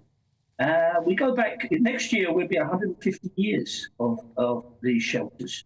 Wow. So a beginning. And the beginning of this was about 1875. And it actually was St John's Wood, Acacia Road, where the first shelter went up. That was done by Captain Armstrong, who rallied around the aristocracy, including the Prince of Wales and the Duke of Westminster. And they put 21 guineas in to protect the fund. And we did reach a point of 60 shelters at one time in the 1900s, and they gradually decreased to 43. And as you know, we're now down to 13, which 10 are operative, one's being refurbished, and the other 2 are coming on online after being hit by a car and a lorry. That's all goes with the job, you know. If you're a shelter keeper, there's always something going to run into you. There's one near me in North London where you see your colleagues queuing up for their bacon roll and mugs of tea. Absolutely, but you know the shelters inside are only for cab drivers, and that was part of the regulations. But a lot of people, the police, the firemen, public, come to the window and have a cup of tea and a bacon sandwich at a very, very, as I should say, a very, very good price. Compared to the other establishments. So inside of them is what? A little kitchen, little place to sit and have a rest? No, this is Bev. Listen, I always say to people, it's like a little TARDIS. You know? Once you open the door and go in there, there's a massive hall, you know, with chairs and tables and dancing and a band at the end. You know, that's the end of it. No, but really, they are. You can see about 9 to 10 drivers at any one time. And it isn't getting in the shelters, it's when all the drivers get in there and start chatting away, it's getting out, you know. No one wants to leave. But it's a good place. People can banter, you know, they have talk about the trade and get it off their chest. Yeah. And we think they're valuable to the cab trade. They're valuable to London and what it all stands for. Aren't they brilliant? So if you don't have the little shelters, where do cabbies go to get refreshments or use the loo? Well, they would go to normal. I'm not going to sort of give pâte à manger and all those free advertising, but for twice the money, you can go to these places. But the shelter keepers want to encourage more drivers, especially some of the younger drivers, back into the shelters. Yeah. Because the younger drivers, it's difficult. You know, some of us old boys have been driving for a long, long time, and we can spare a couple of hours having a chat about nothing and talking and, you know, obviously getting it off our chest. Some of the younger drivers need to go to work. They need to earn their money after doing the knowledge, of course, which is, you know, can take up to 2 or 3 years. So, it's very important for us. It is important. Well, well done for getting that listed protection for it, because it's a bit black cab driver history. That's right. That was Colin Evans there. And Colin, lovely to see you. Yeah. Oh, I really want to pop in and see one. The cup of tea and bacon sarnie in the one near me in North London, the best. The best. Right, here's the weather. A brighter outlook with Box Solar, sponsors of weather on GB News. Good morning, welcome to your latest GB News weather update. It's going to be a fairly cloudy and mild afternoon for most areas after a brighter start to the day. We will see heavy rain continue to move in from the west. That's this weather front that's pushed across Northern Ireland, now moving into parts of Scotland and the southwest. So plenty of rain to come for many western and northern areas through the rest of the day. The rain's going to be particularly heavy across western areas of Scotland into parts of northwest England as well. Here there could be some travel disruption and there is a weather warning in force. Further south, the rain will push into parts of the Midlands, but the far southeast should stay away from much of the rain across parts of Sussex and Kent this afternoon. And it will start to dry up a little bit by the end of the day across the southwest, but it's going to stay very cloudy here through the night. Tonight it will be a very mild night, and we'll see that persistent rain start to sink southwards. So it will turn drier for parts of the northwest as this rain moves into the Midlands and into the south coast by tomorrow morning. And that will bring a lot of cloud to the south coast, so it's likely to be a fairly dull start to the day, but it is going to be a very mild start to the day. Those are the minimum temperatures for tonight. And there will be more in the way of drier and brighter weather on Thursday, particularly across the north and the east, where we'll see the best of the sunshine. It's going to feel quite warm in that sunshine. However, across the far south, this band of rain and cloud will linger through much of the day, particularly across the southwest, where there could be some drizzly outbreaks of rain into the afternoon. But in the sunshine, it's going to be feeling very warm with highs of 20 degrees. That warm feeling inside from Boxed Boilers, sponsors of weather on GB News.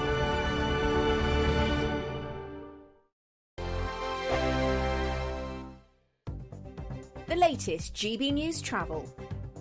Good morning, I'm Russell Holding. In Staffordshire, the A50 is closed westbound from Uttoxeter to the Blythe Bridge roundabout in order to move a breakdown causing delays. In the West Midlands, the A38 is closed westbound along Bristol Road at Edgbaston in Birmingham after an accident. It's very slow towards there as a result, affecting traffic heading towards Selly Oak. On the M4 in Gloucestershire, there's a lane closed westbound where there's an accident just after junction 18 at Bath, causing queues. On the M27 in Hampshire, there's a lane closed each way for emergency repairs between junctions 12 and 11 between Portsmouth and Ferrum. It's after an accident in the early hours of this morning. It's been taking over half an hour in queues from the Langston roundabout to Havant, queues 2 on the A3M towards there, back beyond junction 4 at Purbrook. And in Kent, the A252 is closed between Charing and Challock after an accident. And that's the latest. You can stay up to date throughout the day by visiting our website, gbnews.com. This is your chance to win our biggest prize of the year so far. First, there's a totally tax-free £10,000 in cash for you to spend this summer. Then, we want to send you on a bespoke 7-night small boat cruise for 2 worth £10,000. Thanks to Variety Cruises, you'll be able to choose from any of their 2025 Greek adventures and discover Greece like never before. And with flights, meals, drinks and excursions included, all you have to do is relax. We'll also give you these terrific travel treats. For another chance to win a prize worth over £20,000, text prize to 63232. Text costs £2 plus 1 standard network rate message. Or post your name and number to GB04 PO Box 8690 Derby DE1 9TT. UK only. Entrance must be 18 or over. Lines close at 5 p.m. on the 26th of April. Full terms and privacy notice at gbnews.com/win. Please check the closing time if listening or watching on demand. Good luck. I'm Patrick Christie's. Every weeknight from 9, I bring you 2 hours of unmissable, explosive debate and headline-grabbing interviews. What impact has that had? We got death threats and the bomb threat and so on. Our job is to do what's in the best interest of our country. You made my argument for me. My guest and I tackle the issues that really matter, with a sharp take on every story. I'm hearing it up and down the country. That was a beginning, not an end. Patrick Christie's tonight from 9 p.m. only on GB News, Britain's news channel. I think the most exciting bit for me is talking to people. People who I think are ignored often by the major news channels. We're going to give news they want to hear. There's a voice there that needs to be heard. I think there's a chance here for a diversity of opinion to be expressed, which you don't find elsewhere. It's really exciting. We don't hold back. We're free to say how decisions that are taken here affect us all around the country. Only on GB News, the People's Channel, Britain's news channel.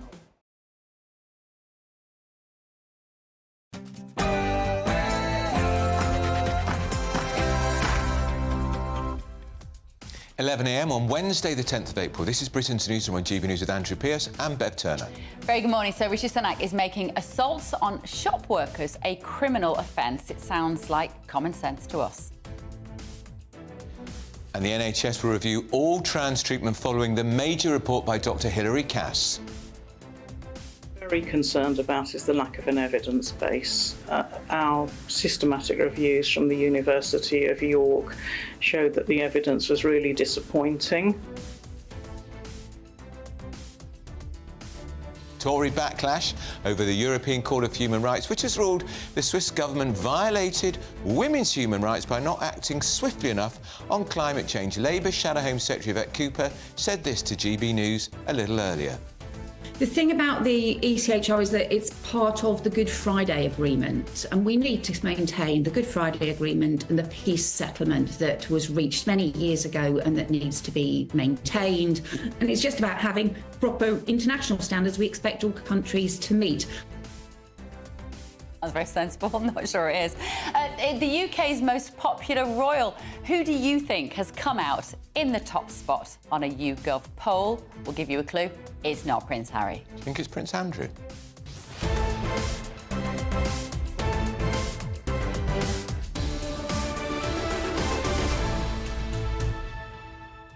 Now, do you think Bev Turner, bearing in mind, she knew I was at the 25th anniversary production on Saturday night of Mamma Mia, the stage show. Brilliant show. It's in the West End. There you are. There I am. And there am I with Bjorn, no less, talking about Mamma Mia after 25 years. Now, if you like that jacket, Bev, the reason I'm wearing a very pink jacket and very pink shirt, I wore that jacket and shirt when I was an extra in the stage show of Mamma Mia in 2018. And if you've watched the stage show or watched the film, in the church, the three dads of Sophie stand up. Wow. So did I. We're going to see a little bit of you living your best life when you made your appearance in Mamma Mia. And the reason this has all been inspired today is because he's been taking the mickey out of my outfit. Because she thinks she's Frida. No, I don't. I didn't even cross my mind. She does. But what I'm not going to let her do is sing any Waterloo. ABBA. No, Massacre. Right, gbnews.com/your say to let us know your thoughts this morning. You can defend my outfit. Do I look like an extra out of ABBA? He literally was an extra in ABBA. Mamma Mia the musical, we're going to watch that in just a bit. First, though, your latest news with Sophia Wensler.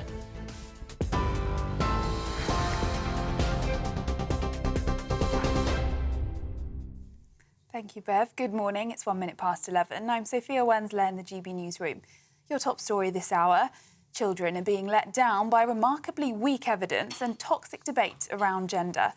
The Cass review calls for gender services for young people to match the standards of other NHS care. It says the toxicity of the debate around gender meant professionals were afraid to openly discuss their views. The review also found no evidence that the use of blockers, which delay puberty in children, led to better mental health outcomes. The author of the report, Dr Hilary Cass, spoke about the concerns for children's safety. Been very concerned about is the lack of an evidence base.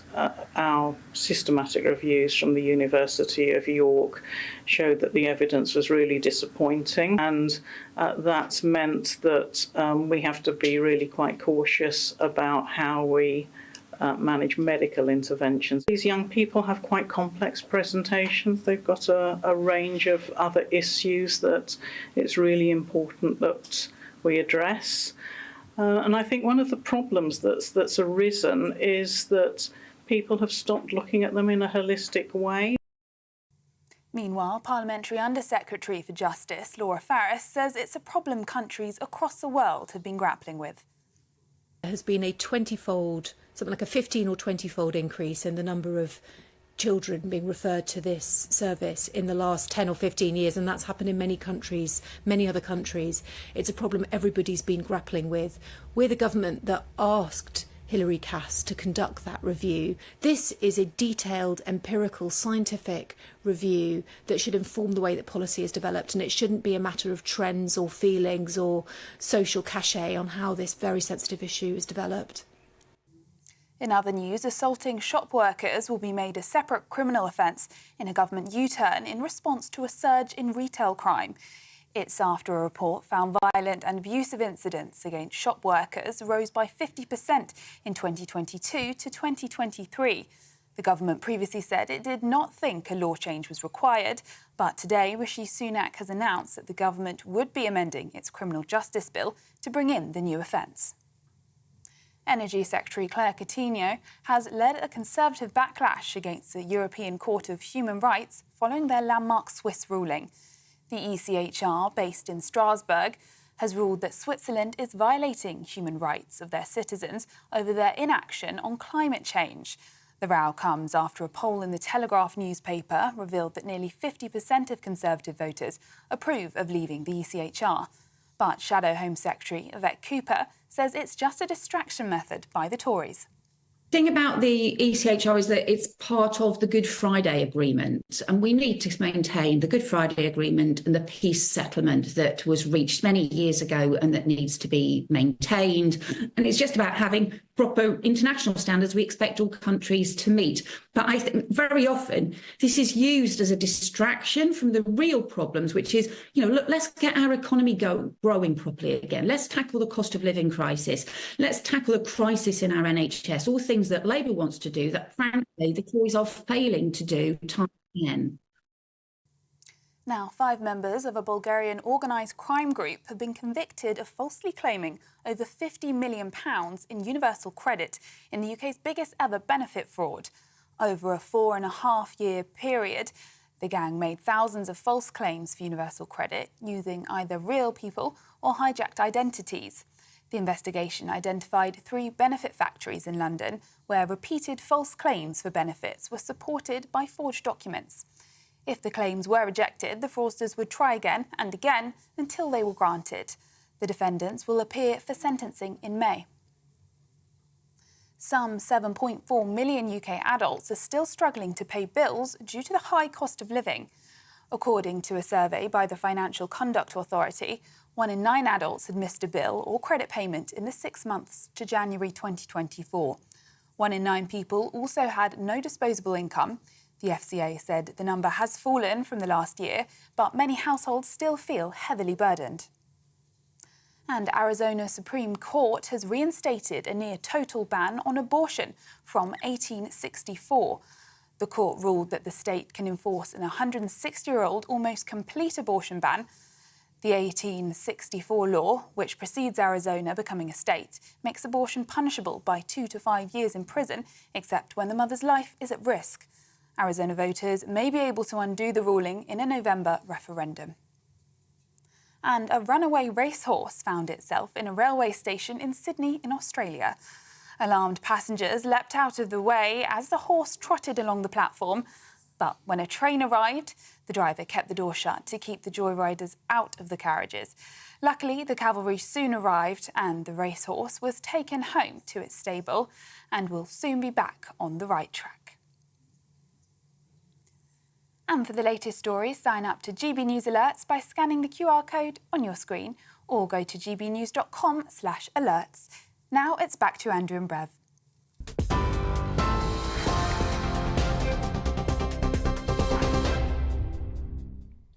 It's 11:08. You're with Britain's Newsroom on GB News, and I'm Andrew Pearce. You've only been sat next to me for the last 15, 16 months. I know you prefer it to be somebody else, Beverly, no, but it's Andrew Pearce. You have your stress. It's Andrew Pearce. I'm distracted by everybody at home. This is the problem. I can't do 2 things at once. I'm reading all your comments. I love this news system, gbnews.com/you'll but it does mean that I forget that I'm meant to be on the TV. Well, yesterday she forgot what time the programme ended. She tried to leave at 11:45. I was happy for it to go. Just make the programme to myself. Much better. Spike has said, Bev, you look great. We're talking about my jumpsuit, because we are going to show you some footage of Andrew Pearce when he was an extra in Mamma Mia the musical, so he's not getting away scot-free. And Spike has said, Andrew, don't be shy, get yourself a jumpsuit. Anton said, please, no more ABBA. Just for that, we're going to do even more. Might have been my singing, though, that put him off. Yeah. Pete said, I'm here in Australia, and I love this show. I watch it here every evening. Thank you, Pete. And Dave has said, no, let me move on to Margaret. Love your jumpsuit, Bev. Andrew, your turned-up cuffs brought back fond memories for me. Fond memories of what? Are they turned up? Oh, OK. I normally have cufflinks on, but today I don't. And Keith said, I used to wear a red shirt to work in the 60s and had to put up with Edmundo Ross remarks. Does that make sense to you? Yeah. So you have got your strengths. Yeah. Not many. Right. Under new proposed legislation, thugs who attack retail workers could be jailed for up to 6 months. Prime Minister Rishi Sunak has been speaking to reporters about it this morning. Have a look. And clamping down on crime is actually very positive. Crime has halved since 2010. It's down since the start of this Parliament. And last year we outlined new plans to tackle antisocial behaviour and fraud, which are already working. But I have been concerned by the rise in retail crime, as I'm sure many others are, either seeing it or on social media, which is why today we've announced a strong set of measures to clamp down on retail crime. That's about a new offence, a brand new offence for assaulting shop workers, using facial recognition technology to catch perpetrators with CCTV, but also greater use of electronic tagging of prolific shoplifters. It's been warmly welcomed by retailers and police that I've spoken to today, and crucially will demonstrate to our shop workers that we've got their back, and also that we will do what it takes to keep our streets and our communities safe. That's what everybody wants. That's what we'll deliver. But the prisons are full. Well, joining us now is retired police officer Graham Whettone. Graham, morning to you. That question that was put to the Prime Minister at the end is absolutely true, the prisons are full, because only a few weeks ago we had the Justice Secretary, Alex Chalk, saying he was going to allow prisoners to leave prison 35 days or even 60 days before their sentence was completed, because the prisons are bursting at the seams. So, nice idea by the Prime Minister, bang up these ghastly men and women who are attacking shop workers, but where are we going to put them? Yeah, good morning, both. Yeah, great point. And again, it comes down to maybe even failings in the justice system. As a retired police officer, you hear these proposals. We have powers already. There's legislative powers already to deal with people for assaulting other people. So the fact you've got to make it, first of all, in October, the government said it would become an aggravating factor. Well, the aggravating factor doesn't seem to have had any effect and doesn't seem to have been played out in the court system or in prosecutions or convictions. So now we're going to have it as a specific offence, like assault an emergency worker became. But again, it comes down to what happens when they get to court. If they are arrested, if they are then convicted, what is the actual deterrent? It says up to 6 months. I can't remember a shoplifter in my career ever getting a custodial sentence. No. And Graham, is it just like a logistical and bureaucratic issue to change the offence to assaulting a shoplifter? It just makes it more straightforward in the courts? I think I think it sends a message to the court that actually this is a specific standalone offence, like we have with assault emergency workers. So it's going to become part of the criminal justice bill, as in a specific standalone offence. So there'll still be assault offences on the statute books, but actually assaulting a shop worker becomes a specific offence itself, which almost sends a message to the courts themselves that this is almost like an aggravated offence of assault. Okay. And of course, we would do that with an emergency worker, wouldn't we? A police officer, a paramedic, Graham. And we shouldn't forget shop workers during the pandemic. They were the great unsung heroes too, because they went to work every day. They kept those shops open, and yet now there's this huge upsurge in shoplifting involving violence, often involving gangs. Yeah, I think it's a 50% increase, as the Prime Minister mentioned there, and also your news report at the start of this. So there's been a massive increase in retail theft and in violence being used in retail theft as well. So clearly something needs to be done. The police need to do a lot more with this, need to react a lot quicker to these offences and respond to these, treat them more as an immediate type response call. So reacting to them, because clearly when someone's detained in a shop for stealing, if it takes the police too long or a long time to get there, then they start almost like resisting being detained, and that's when it all starts to happen. So, you start off with what seems a minor type incident when it's reported to the police. Someone's detained for shoplifting, but that can very quickly escalate if that person then is joined by their friends or some others come in and try and get them away. And Graham, the Prime Minister was talking there about more CCTV cameras and facial recognition. Well, the wrong ones will just wear a hood up and a mask on. This is not going to make any difference to catching anybody.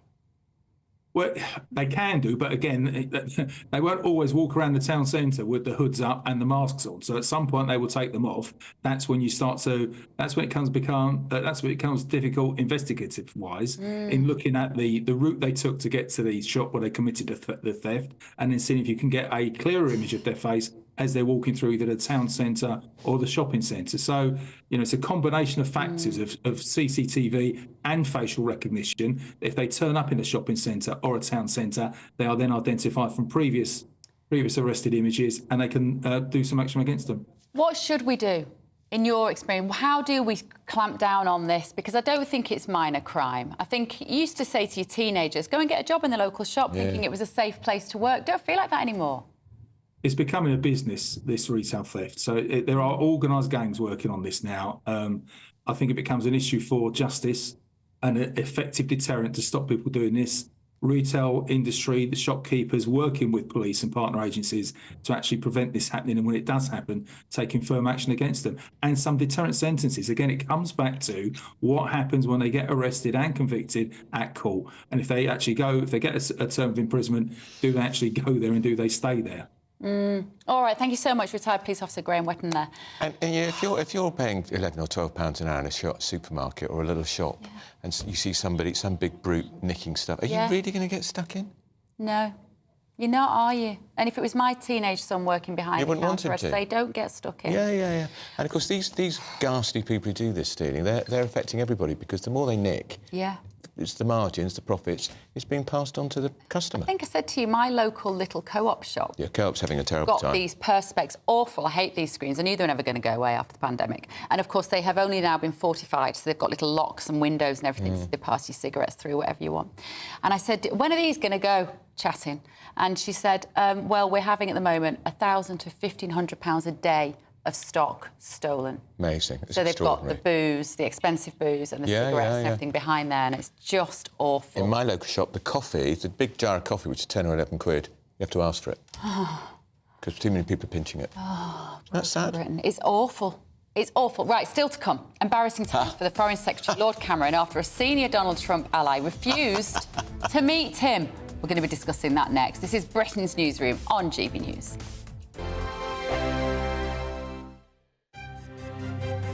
GB News Breakfast, every day from 6 a.m. TfL bosses have come under fire after banning an advert... Oh, God. They've banned an advert for a comedy show because it had a hot dog on it, because that supposedly promotes obesity. The comedian Ed Gamble has swapped the image of the fast food favourite in favour of a cucumber instead.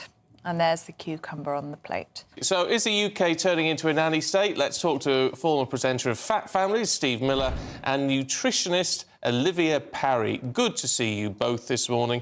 Olivia, it's a comedy show. He's not promoting eating hot dogs, is he? Is this just a load of nonsense? The thing is, we have a huge problem with overweight and obesity in this country. We're fourth in Europe. It's big business. Advertising for food companies is big business. They make so much money. You just have to switch on primetime TV to watch, food after food advertisements. And it's for the youngsters as well, who don't have the nutritional education. We're not taught cookery in school anymore. People go to college and to university, they don't know how to cook. But and it leads forgive me for jumping in, Olivia. Forgive me for jumping in, but the whole point with this is it's an advert for a comedy show. Yes, I know, but this is a wider issue. I think it's a load of old tosh, to be quite honest with you. It's a hot dog. In fact, I wish they'd have put onions on the hot dog. A bit of what you fancy won't hurt you. You should eat 80-20 anyway. We talk about a nanny state. I actually think, arguably, we're becoming an authoritarian state. Opinions, banned. Comedy, banned. The England flag, banned. It's like we've got to wear a virtual muzzle. GB News is the home of free speech. We were created to champion it, and we deliver it day in, day out. Free speech allows us all to explore and debate openly the issues most important to us, our families, and of course, the British people. Having challenging conversations to enlighten each other. Which is why we hear all sides of the argument. We are the People's Channel. We will always stand by the freedom to express yourself. On TV, radio and online. This is GB News, Britain's news channel. I'm Michelle Dewberry, and I'm not here to tell you what to think. I'd much rather hear what you have to say. So, send in your opinions to gbviews@gbnews.com. Keep them clean, and you never know, I might read them out. With my panel here on Jubes & Co, we debate, we get stuck into the issues of the day on a show where all views are welcome, especially yours. GB News, the People's Channel, Britain's news channel.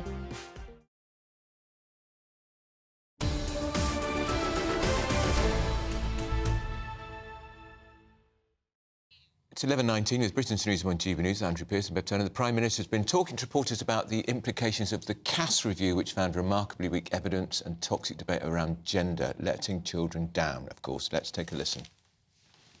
I welcome the publication of the Cass report today, something that we commissioned, and it aligns with our approach on this issue. And that's that, of course, we must treat children who are questioning their gender with compassion and sensitivity, but we have to recognise that we need to move with extreme caution in these areas because we just simply don't know the long-term impacts of what this all means, and children's well-being is uppermost in our mind. And that's why we've acted on the interim findings previously, whether that's the NHS banning the routine use of puberty blockers, or indeed the guidance that we gave to schools about how to treat these issues in those environments, which again were warmly welcomed. I've been very consistent on this topic throughout my career, and I want to make sure that we consider this report carefully, but we've already acted on the interim findings, and as I said, it's very much in alignment with our way of thinking, which is to exercise extreme caution on these issues because we simply do not know the long-term consequences and impacts. That was the Prime Minister talking earlier. He's out and about. We've got our panel with us, the former Labour MP Stephen Pound and Mike Parry, who has informed us that he used to be known as a... What were you known as? Middle-aged babe magnet.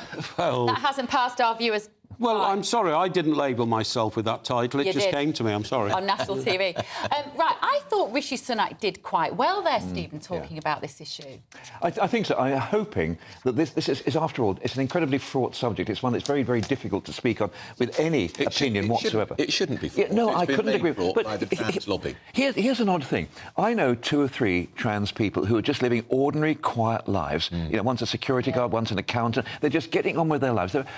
They've had the surgery or they've had the treatment, and they're just quietly getting on with their life. And yet, with everybody else, it just seems you've just got to mention this, and you unleash the hordes of Hades on your shoulders.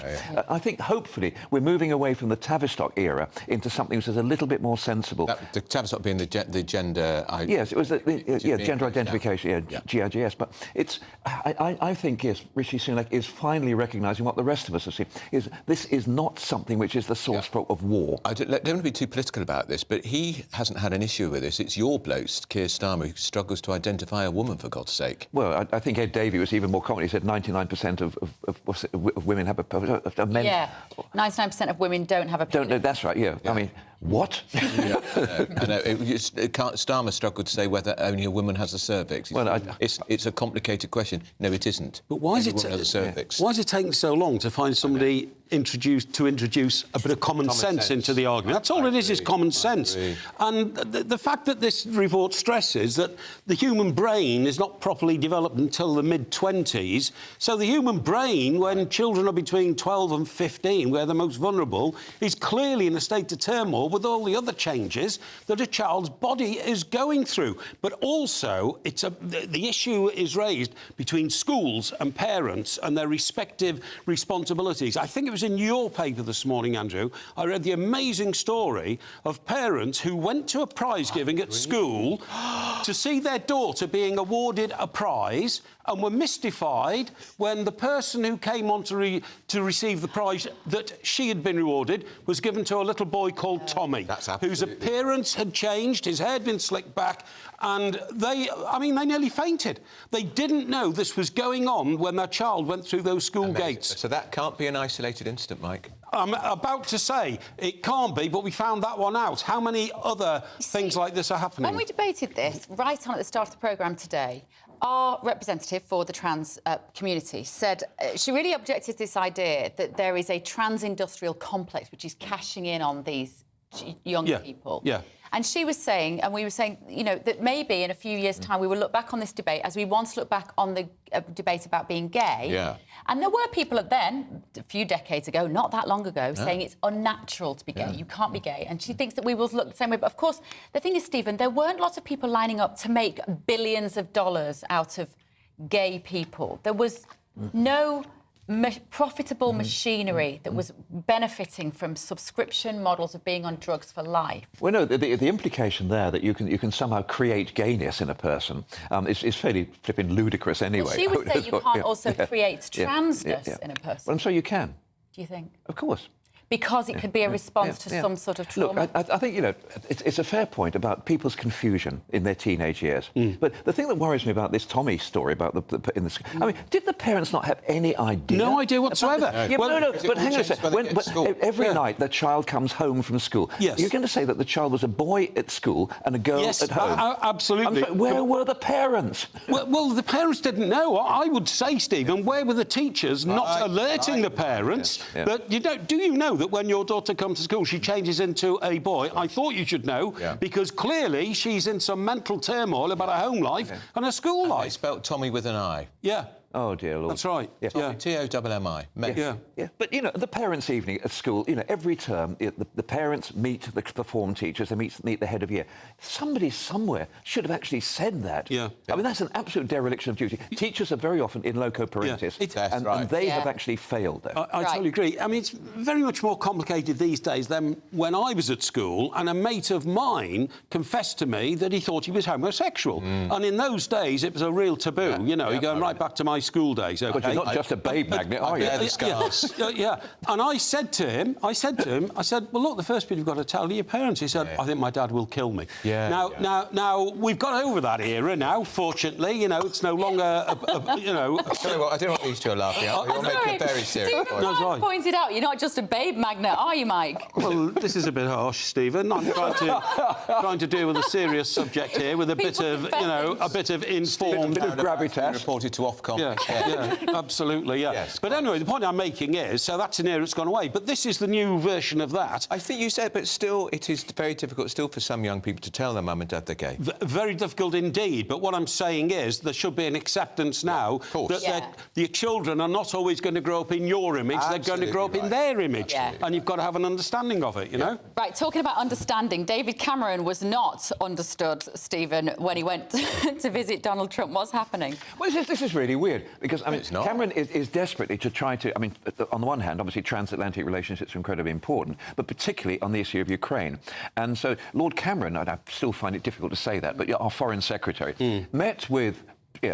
Donald Trump, but he was refused a meeting with a chap called Mike Johnson, who's the Speaker of the House. And third most powerful man in America. Yeah, that's a couple of people die, he gets the job. Yeah, exactly. And this is really worrying, because what's happened here is opened up a rift, if you can, between Trump on the one hand and the Republicans in the House on the other over the issue of Ukraine. I would say, if reading the American papers and looking at the American press, the overwhelming view in America is becoming towards, we're just not going to keep investing in Ukraine. We're not going to keep sending billions of dollars there. But there's a very powerful case in terms of global security and also reining in, Putin's insanity, that we should be supporting Ukraine. And I think Cameron's on the right page here. I think Mike Johnson's on the wrong page. But in all honesty, is there still... This is the New York Times, this anti-British thing that you get at the moment. I think Mike Johnson is probably making political capital about it. It's just, I ain't got any time to speak to Lord Cameron. Well, there's another factor, isn't he? He knows that David Cameron is a busted flush. He's only going to be for us not only 5 more minutes. Not only is David Cameron a busted flush in the eyes of the international diplomatic community, but let's have a look at his track record. Right. Let's have a look at his track record. Now, David Cameron, Lord Cameron, Foreign Secretary of the United Kingdom, where was his last success in international diplomacy? Oh, well, actually, he joined up with the leader of France. They decided to attack Libya, smash Gaddafi to pieces, open up the country to tens of different tribal regimes, and to this day, probably millions of people have died and are fleeing the country because he made a huge international error. And not just that, Mike, that is part of the huge problem with the influx of migrants. Of course it is. The channel, across Many of them are coming from sub-Saharan Africa, through Libya, through Europe, and now into this country. Cameron's the most pompous man I can imagine on the world stage. You know, I'm Lord Cameron, you know. And I was vile about Trump when Trump was president and in the run-up to the presidential election. In the same way, in the same way as he was vile against anybody who was on the right of his party. Swivel-eyed loonies, I think he called them, didn't he? Because fruitcakes and closet racists. Thank you very much. He's basically a Liberal Democrat, right? Who's flooded the Tory party with people who think like him. That's why they can't get anything like Baroness Moan. Yes, yes, that's right. And I just can't understand how anybody can take him seriously for one moment. I do feel the need to say David Cameron is not here to defend himself, but he would like You're very to come welcome on to come the on, show. Dave. Yeah, absolutely. Please do. And I make no apology for my views upon you. I don't want to wrap this up too quickly. Crack the whip, Beverly, crack the whip. I want to have a look at Andrew Pearce at his finest moment. This is not great.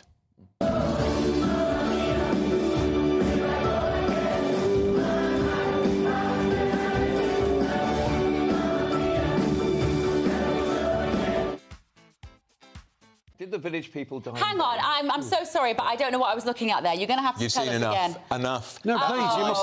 That was my short-lived moment as an extra in Man But we don't know which one was you. Good. Wow. Well, if I may say, smooth move. Can I just say this too? During this scene when the three dads stand up in the church, so did I. And he wasn't meant to. And I wasn't meant to. But I might get to show that again and we work out which one he was. But now a little bit more. That's serious. good move. We've got the headlines. Here's Sophia Wensler.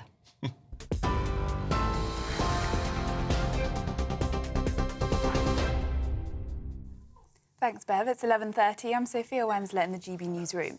Your headlines. Children are being let down by remarkably weak evidence and toxic debate around gender. The CAS review calls for gender services for young people to match the standards of other NHS care. It says the toxicity of the debate around gender meant professionals were afraid to openly discuss their views. The review also found no evidence that the use of blockers, which delay puberty in children, led to better mental health outcomes. The author of the report, Dr. Hilary Cass, spoke about the concerns for children's safety. Been very concerned about is the lack of an evidence base. Our systematic reviews from the University of York showed that the evidence was really disappointing, and that's meant that we have to be really quite cautious about how we manage medical interventions. These young people have quite complex presentations. They've got a range of other issues that it's really important that we address. And I think one of the problems that's arisen is that people have stopped looking at them in a holistic way. Assaulting a shop worker will be made a separate criminal offence in a government U-turn in response to a surge of retail crime. It's after a report found violent and abusive incidents against shop workers rose by 50% in 2022 to 2023. The government previously said it did not think a law change was required, but today Rishi Sunak has announced the government would be amending its criminal justice bill to bring in the new offence. Some 7.4 million UK adults are still struggling to pay bills due to the high cost of living. According to a survey by the Financial Conduct Authority, 1 in 9 adults had missed a bill or credit payment in the 6 months to January 2024. 1 in 9 people also had no disposable income. The FCA said the numbers have fallen since last year, but many households still feel heavily burdened. And for the latest stories, sign up to GB News Alerts by scanning the QR code on your screen or go to gbnews.com/alerts.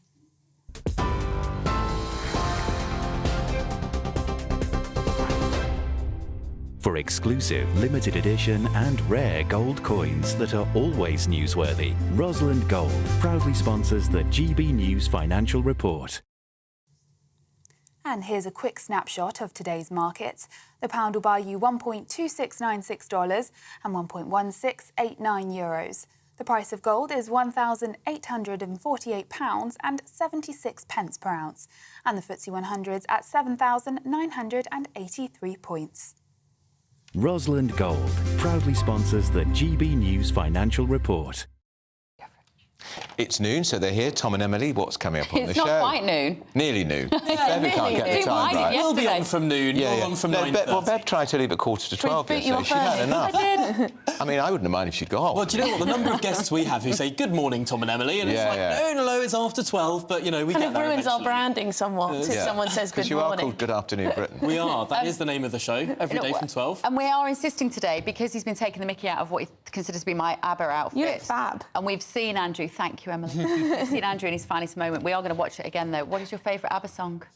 Oh, that is a really tricky question. I bet you've got one, though. I do, because every summer holiday, my family would always have the same cassettes in the car. Yes, me too. ABBA's greatest hits. Oh, there's so many of Go them. on, what's your favourite? Which one comes to mind? I'm going to go Dancing Queen and I Kissed the Teacher. Yeah. Did you ever kiss a teacher? Ah, well, that would be telling. I never kissed a teacher. We're just going to have another look at the clip. We're going to have a look at the clip again here, so we can explain. This was Andrew when he stepped in to Mamma Mia, and they gave him a little part, highlight of his life. He can still get in the suit. 7 minutes, actually. Here it is. 7 minutes. And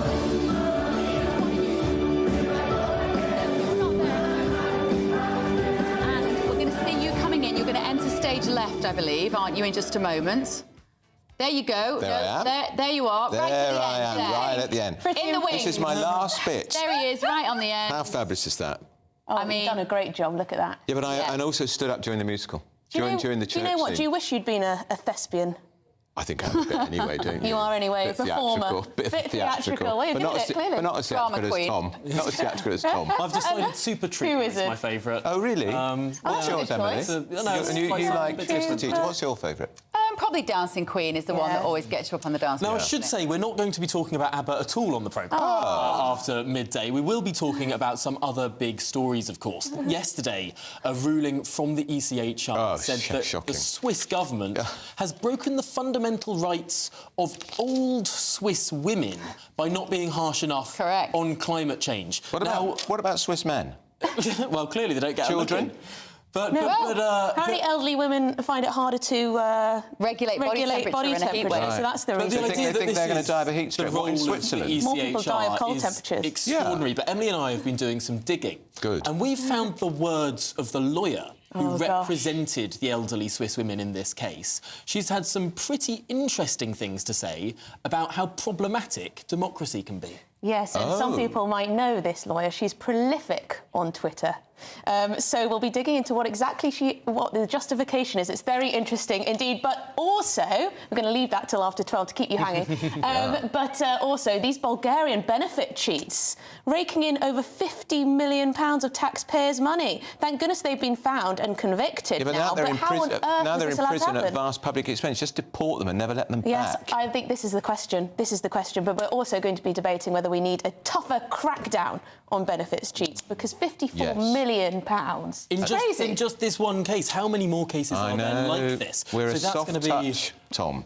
I think there's it's undeniably the case that there are people who slip through these cracks, and this is after years and years of crackdowns. Where are we going? All these people watching spoken, we were on the basic state pension, thinking, how did this happen? Well, Chiquitita, we've got to move on. Very good. That and a lot more from these two this afternoon. Thank you. Knowing us, knowing you. Knowing, yep. And what was Winner takes it all. Winner takes it all, Winner takes it all. We will be back in just a moment. It isn't the end of the show. You've still got another 20 minutes. We're going to tell you Britain's most popular royal. It's not Prince Harry. Good.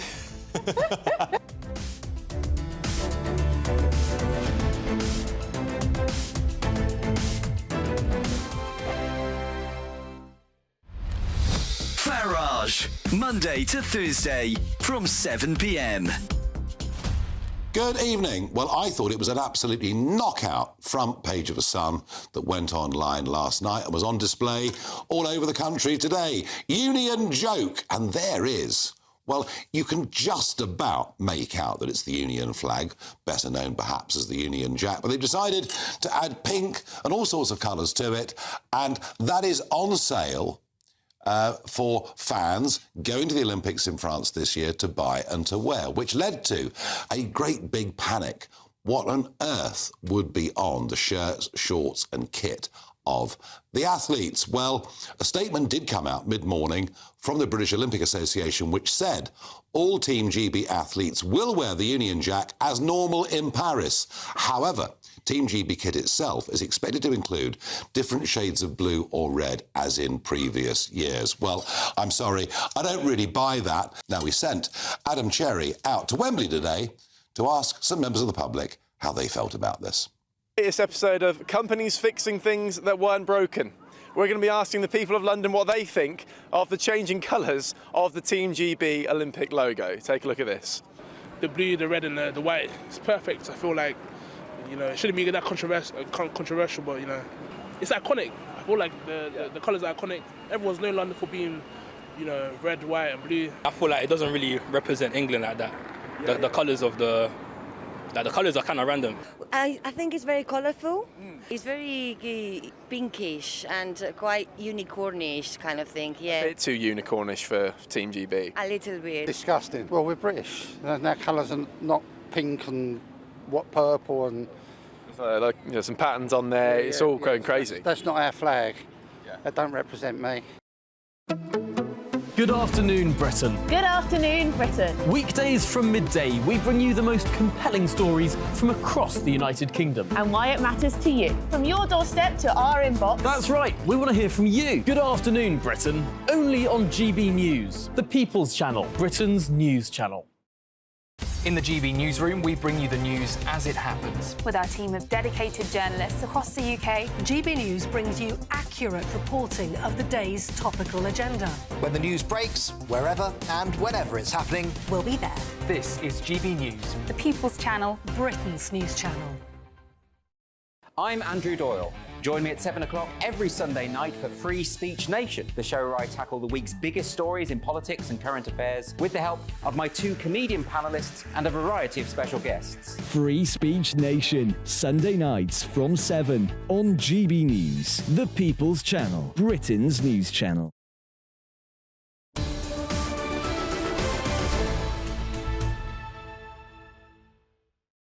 11:40 with Britain's Newsroom on GB News with Andrew Pearce and Bev Turner. We want to hear what you think. We've got this new system up and running. Here's all the details. We are proud to be GB News, the People's Channel. And as you know, we always love to hear your views. Now, there's a new way of getting in touch with us at gbnews.com/yoursay. By commenting, you can be part of a live conversation and join our GB News community. You can even talk to me, Bev Turner, or any of the members of the GB News family. Simply go to gbnews.com/yoursay. Right, what have you been saying? Paul has said, am I staying on for the last 20 minutes today then, after yesterday? I thought we... Sadly, Paul, she is. Sadly. Anton has got in touch again. He says, I'm telling you, no more ABBA. They're not even British. And... I know that's... to be British. That you do, it's a bit xenophobic. Good question, Eurovision Song Contest question. When the year ABBA won 50 years ago on Saturday, who was the British entry? Because it was in Brighton, 1974. Who do you think the British entry was? Very famous singer. Did Lulu ever do Eurovision? She sang Boom Bam Bang Bang. Oh. She nearly won it. She jointly won it. But it was Olivia Newton-John and she came third. Oh, it's a British entry? Yes, even though she's an Australian. I know, it's all bad. Jenny has said Waterloo, of course, for our favourite ABBA song. And Mike is saying, is that Andrew doing a wonderful impression of Alan Partridge this morning? I thought we were friends, Alan. A bit harsh. I've gone off you now. Marianne said, Mamma Mia, brilliant, Andrew, as entertaining as ever. You've not been very serious on our inbox today. A lot of you are talking about ABBA, but that's OK. We do so much miserable news on there. It's quite nice to be a bit lighter for once.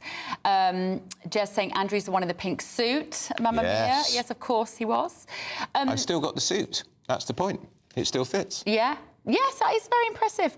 And actually, a few of you are getting in touch about this CAS report today. And Mark has said, it's obvious to me why the schools are affirming children. The teachers are fresh out of university, not even 25 themselves. I thought this, Marco, earlier. They've gone to university and they've been indoctrinated by these ideologies. They're at the age themselves where they're susceptible to such things and are passing on what they've learned at university. I tell you what I say, bring back older teachers. I love an older teacher. Yeah, well, I can't recall a young teacher at my school. Oh, they're all young now, Andrew. They're all young. Well, they leave because they can't stand it. They can't stand the abuse. There's a lot of violence in the classroom now. Yeah. Right, we've also been telling you, keep your messages coming in onto our website, gbnews.com/yoursay. Who's your favourite royal? That's right. Who's your favourite royal? Princess Anne. I love her. We're She's great. probably agreeing because I think she's terrific. I do like the Princess of Wales. I can't lie. Every time there's a picture of Kate in the paper, you just have to pore over it because she's so beautiful and so elegant and so glamorous. So the new poll has revealed the nation's favourite is... Drum roll. That was really a drum roll. Terrible drum roll. We thought the engineers were going to provide a drum roll, actually, the production. It is Kate, the Princess of Wales. Of course it is. 76% of Britons saw her in a favourable light, closely followed by her husband, William, who was just 3 percentage points behind. And shocking, you won't believe this, as many as 26% of Britons like Meghan. Who are you? That's OK. That's all right. That does mean 74% don't like her. Well, and do you know what? I'm one of them. The least liked royal was Prince Andrew, unsurprisingly, who was only seen favourably by 6% of Brits. I'm sort of surprised it's still 6%. Well, it has been in negative territory before. What, it's with been Prince minus, Andrew? yeah. So how's he managed to drag himself back up then? Don't know. Because you were a royal reporter for years. I interviewed him twice. I actually went to Singapore with him for 5 or 6 days when he was doing the job as trade ambassador. We got on very well. And go to Epstein Island with him. Afternoon tea at 5 o'clock, wherever he is in the world. And he'd just say to me, would you like some more cake? And I'd say, you know why I keep saying that? Because I haven't had any cake. You've eaten it all. He'd have 5 o'clock afternoon tea wherever he was in the world. Always. And I've told you the story before. In the corner of the suite where he was staying was the battered ironing board, which the valet has to bring all around the world. The same ironing board. What's that about? That is not normal behaviour, is it? And don't forget the teddy bears on the bed. But the Princess of Wales being the most popular officially, that's not a surprise, is it? No, I think it's terrific. She doesn't drop the ball. And we're also wishing her very, very well in her battle with cancer she's having, as you know, chemotherapy, preventative chemotherapy. So we hope she's getting better because we miss her very much. We do. Well, I do. Right, OK. Don't go anywhere. Still to come, we're going to be discussing live facial recognition cameras next. 2024, more like 1984, with Britain's Newsroom on GB News. Hello, a very good morning to you. Welcome to the latest forecast from the Met Office. It's a bright start for many of us, but it will turn increasingly cloudy this morning with more rain to come, especially across western and northwestern parts. That's where the rain is already arriving through the morning. We keep the sunshine in the east at least until lunchtime, but, well, it does get squeezed out by thickening cloud and a freshening breeze, along with those outbreaks of rain. The rain will be on and off and mostly light in the south. Towards the northwest, it'll be heavy and persistent, particularly for western Scotland, where there is a rain warning because of the saturated ground we currently have here. Temperatures up to 15 Celsius, not feeling very pleasant though with the cloud and those outbreaks of rain. However, once the rain does move through, it does turn drier for a time in the south and southeast, albeit with a lot of low cloud, some hill fog. And then we've got further outbreaks of rain across many parts of the country, again, most persistent towards the west of Scotland overnight. But a mild night because of the southwesterly wind and the extensive cloud cover, some places no lower than 12 or 13 Celsius. Now, Thursday morning starts off with those grey, leaden skies, staying damp and gloomy in the south, as well as the far northeast. In between, the cloud does break up for a time, so some sunshine coming through for Scotland, for northeast England, for example, and feeling considerably warmer. Temperatures up to 18 or 19 Celsius in the east before further rain comes along later. I'm Christopher Hope. And I'm Gloria DiPiero, bringing you PMQ's live here on GB News. Whenever Parliament is in session on a Wednesday at midday, we'll bring you live coverage of Prime Minister's questions. We'll be asking our viewers and listeners to submit the questions that they would like to put to the Prime Minister, and we'll put that to our panel of top politicians in our Westminster studio. That's PMQ's live here on GB News, Britain's election channel. Have you newspapers getting you down? My wife didn't divorce me that month. Struggling to separate the wheat from the chaff? I know that it's a bit of a circus at the best of times. Well, don't worry, Headliners has got you covered. We'll take the burden of reading the day's news, and if we get depressed, who cares? It's an occupational hazard, frankly. That's Headliners on GB News from 11 p.m. till midnight, and the following morning, 5 till 6 a.m. on GB News, the comedy channel. Nah, just kidding. Britain's news channel. Join me, Camilla Tominey, every Sunday at 9:30 when I'll be interviewing the key players in British politics and taking them to task. This report basically says that he's not fit to stand trial. With an upcoming election looming over Westminster, now is the time for clear, honest answers. I agree. And that's precisely what I'll get. Is he indecisive? Incompetent? That's the Camilla Tominey Show at 9:30 every Sunday on GB News, the People's Channel, Britain's election channel.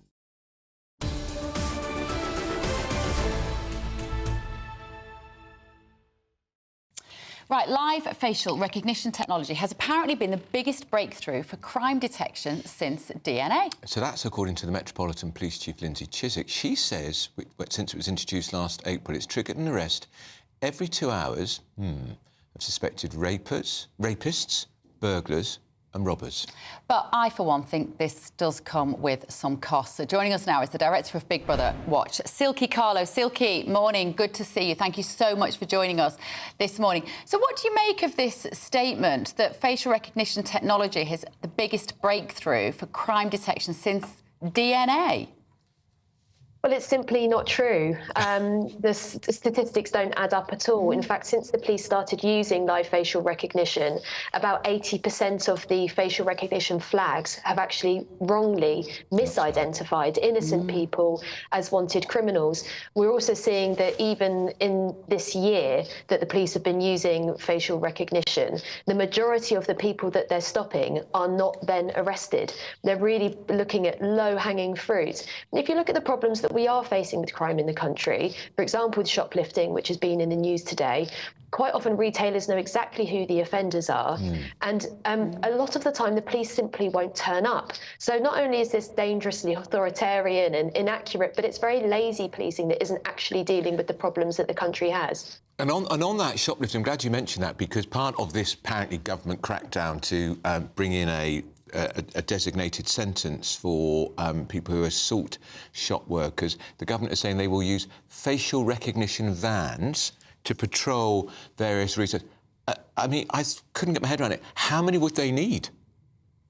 It's Millions. ridiculous. This whole theory about police taking out vans and parking vans on your high street to spy on the general public, to look for a very small number of people that, as I said, the retailers know who they are. Basically, this punishes innocent members of the public, but it's also a fantasy. You know, I've been campaigning against this with Big Brother Watch for many years, and we've always said it's not realistic long term that facial recognition cameras are going to be used on vans. Before you know it, they'll be used on CCTV cameras. And bear in mind, we have, proportionate to the population, as many CCTV cameras in Britain as there are in China. And if you were to put facial recognition software on all of those cameras, we would be living in the most unimaginably dystopian surveillance state. And guess what the government said yesterday? They're going to start putting facial recognition software on fixed cameras, starting at train stations. This is not just a slippery slope, this is a cliff edge in terms of civil liberties and the public's right to privacy. The general public should not be paying the price with our privacy and with our freedom for the failure of the police and the under-resourcing of police to deal with a small number of repeat offenders who are well known to the authorities. Silky, what does polling on this issue tell us about the mood of the British public, though, in relation? Because very much they would argue, some people who want this, they would say, nothing to hide, nothing to fear. Well, I think we all have something to fear from living in an authoritarian surveillance state. And I think more and more members of the public are waking up to that reality. So, you know, I'm with the majority of the public who are exasperated by some of the issues that we have with law and order and crime in this country. But if you think that living in a panopticon and living in a surveillance state where people are wrongly accused, which is what we're hearing all the time. We get people calling us all the time saying, I've been thrown out of a shop, I've been wrongly accused of something because of a facial facial recognition misidentification, that is not the solution to the problem. You'll also see in the announcement today that the government is saying these sentences apply to people that assault shop workers 3 times. I mean, how is it acceptable to have a case where we've got people that are repeatedly assaulting shop workers, but let alone the wider issues that we have with crime in this country? Rape prosecutions, convictions are about 1%. Yeah. You know, we are talking about low-hanging fruit, and to justify the building of an enormous surveillance network, the likes of which, by the way, are not seen outside of China and Russia.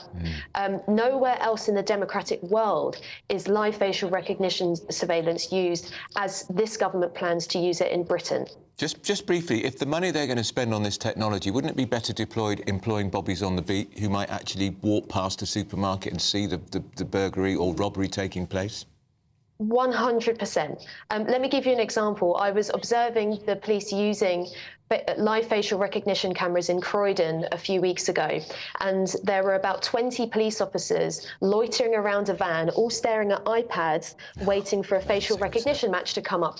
In the time that I was walking in that area, I walked past a live robbery of a shop, and I saw the boys mask up, run in and run out with stuff. Yeah. There were no police officers there to deal with it because they were all busy dealing with computers. It's not good policing. Brilliant. Thank you, Silky. Silky Carla there from Big Brother Watch. You can support their work online. Panopticon, that's the new word of the day. Right, that's it from me and Andrew this morning. You've got a very busy afternoon ahead. But first... here are Tom and Emily. Climate change policy should trump democratic events. That's what the lawyer representing those Swiss women successfully persuaded the ECR. We'll be looking into that case and finding out its implications. Yes, it's amazing. And also, a gang of 5 Bulgarian benefit cheats. They've been convicted and sent to jail. They raked in over £54 million of all of our money by fraud. Why was that allowed to happen? Looks like things are heating up. Boxed boilers, sponsors of weather on GB News. Good morning, welcome to your latest GB News weather update. It's going to be a fairly cloudy and mild afternoon for most areas after a brighter start to the day. We will see heavy rain continue to move in from the west. That's as this weather front is pushed across Northern Ireland, now moving into parts of Scotland and the southwest. So plenty of rain to come for many western and northern areas through the rest of the day. The rain's going to be particularly heavy across western areas of Scotland into parts of northwest England as well. Here there could be some travel disruption and there is a weather warning in force. Further south, the rain will push into parts of the Midlands, but the far southeast should stay away from much of the rain across parts of Sussex and Kent this afternoon. And it will start to dry up a little bit by the end of the day across the southwest, but it's going to stay very cloudy here through the night. Tonight it will be a very mild night, and we'll see that persistent rain start to sink southwards. So it will turn drier for parts of the northwest as this rain moves into the Midlands and into the south coast by tomorrow morning. And that will bring a lot of cloud to the south coast, so it's likely to be a fairly dull start to the day, but it is going to be a very mild start to the day. Those are the minimum temperatures for tonight. And there will be more in the way of drier and brighter weather on Thursday, particularly across the north and the east, where we'll see the best of the sunshine. It's going to feel quite warm in that sunshine. However, across the far south, this band of rain and cloud will linger through much of the day, particularly across the southwest, where there could be some drizzly outbreaks of rain into the afternoon. But in the sunshine, it's going to be feeling very warm with highs of 20 degrees. That warm feeling inside from Boxed Boilers, sponsors of weather on GB News.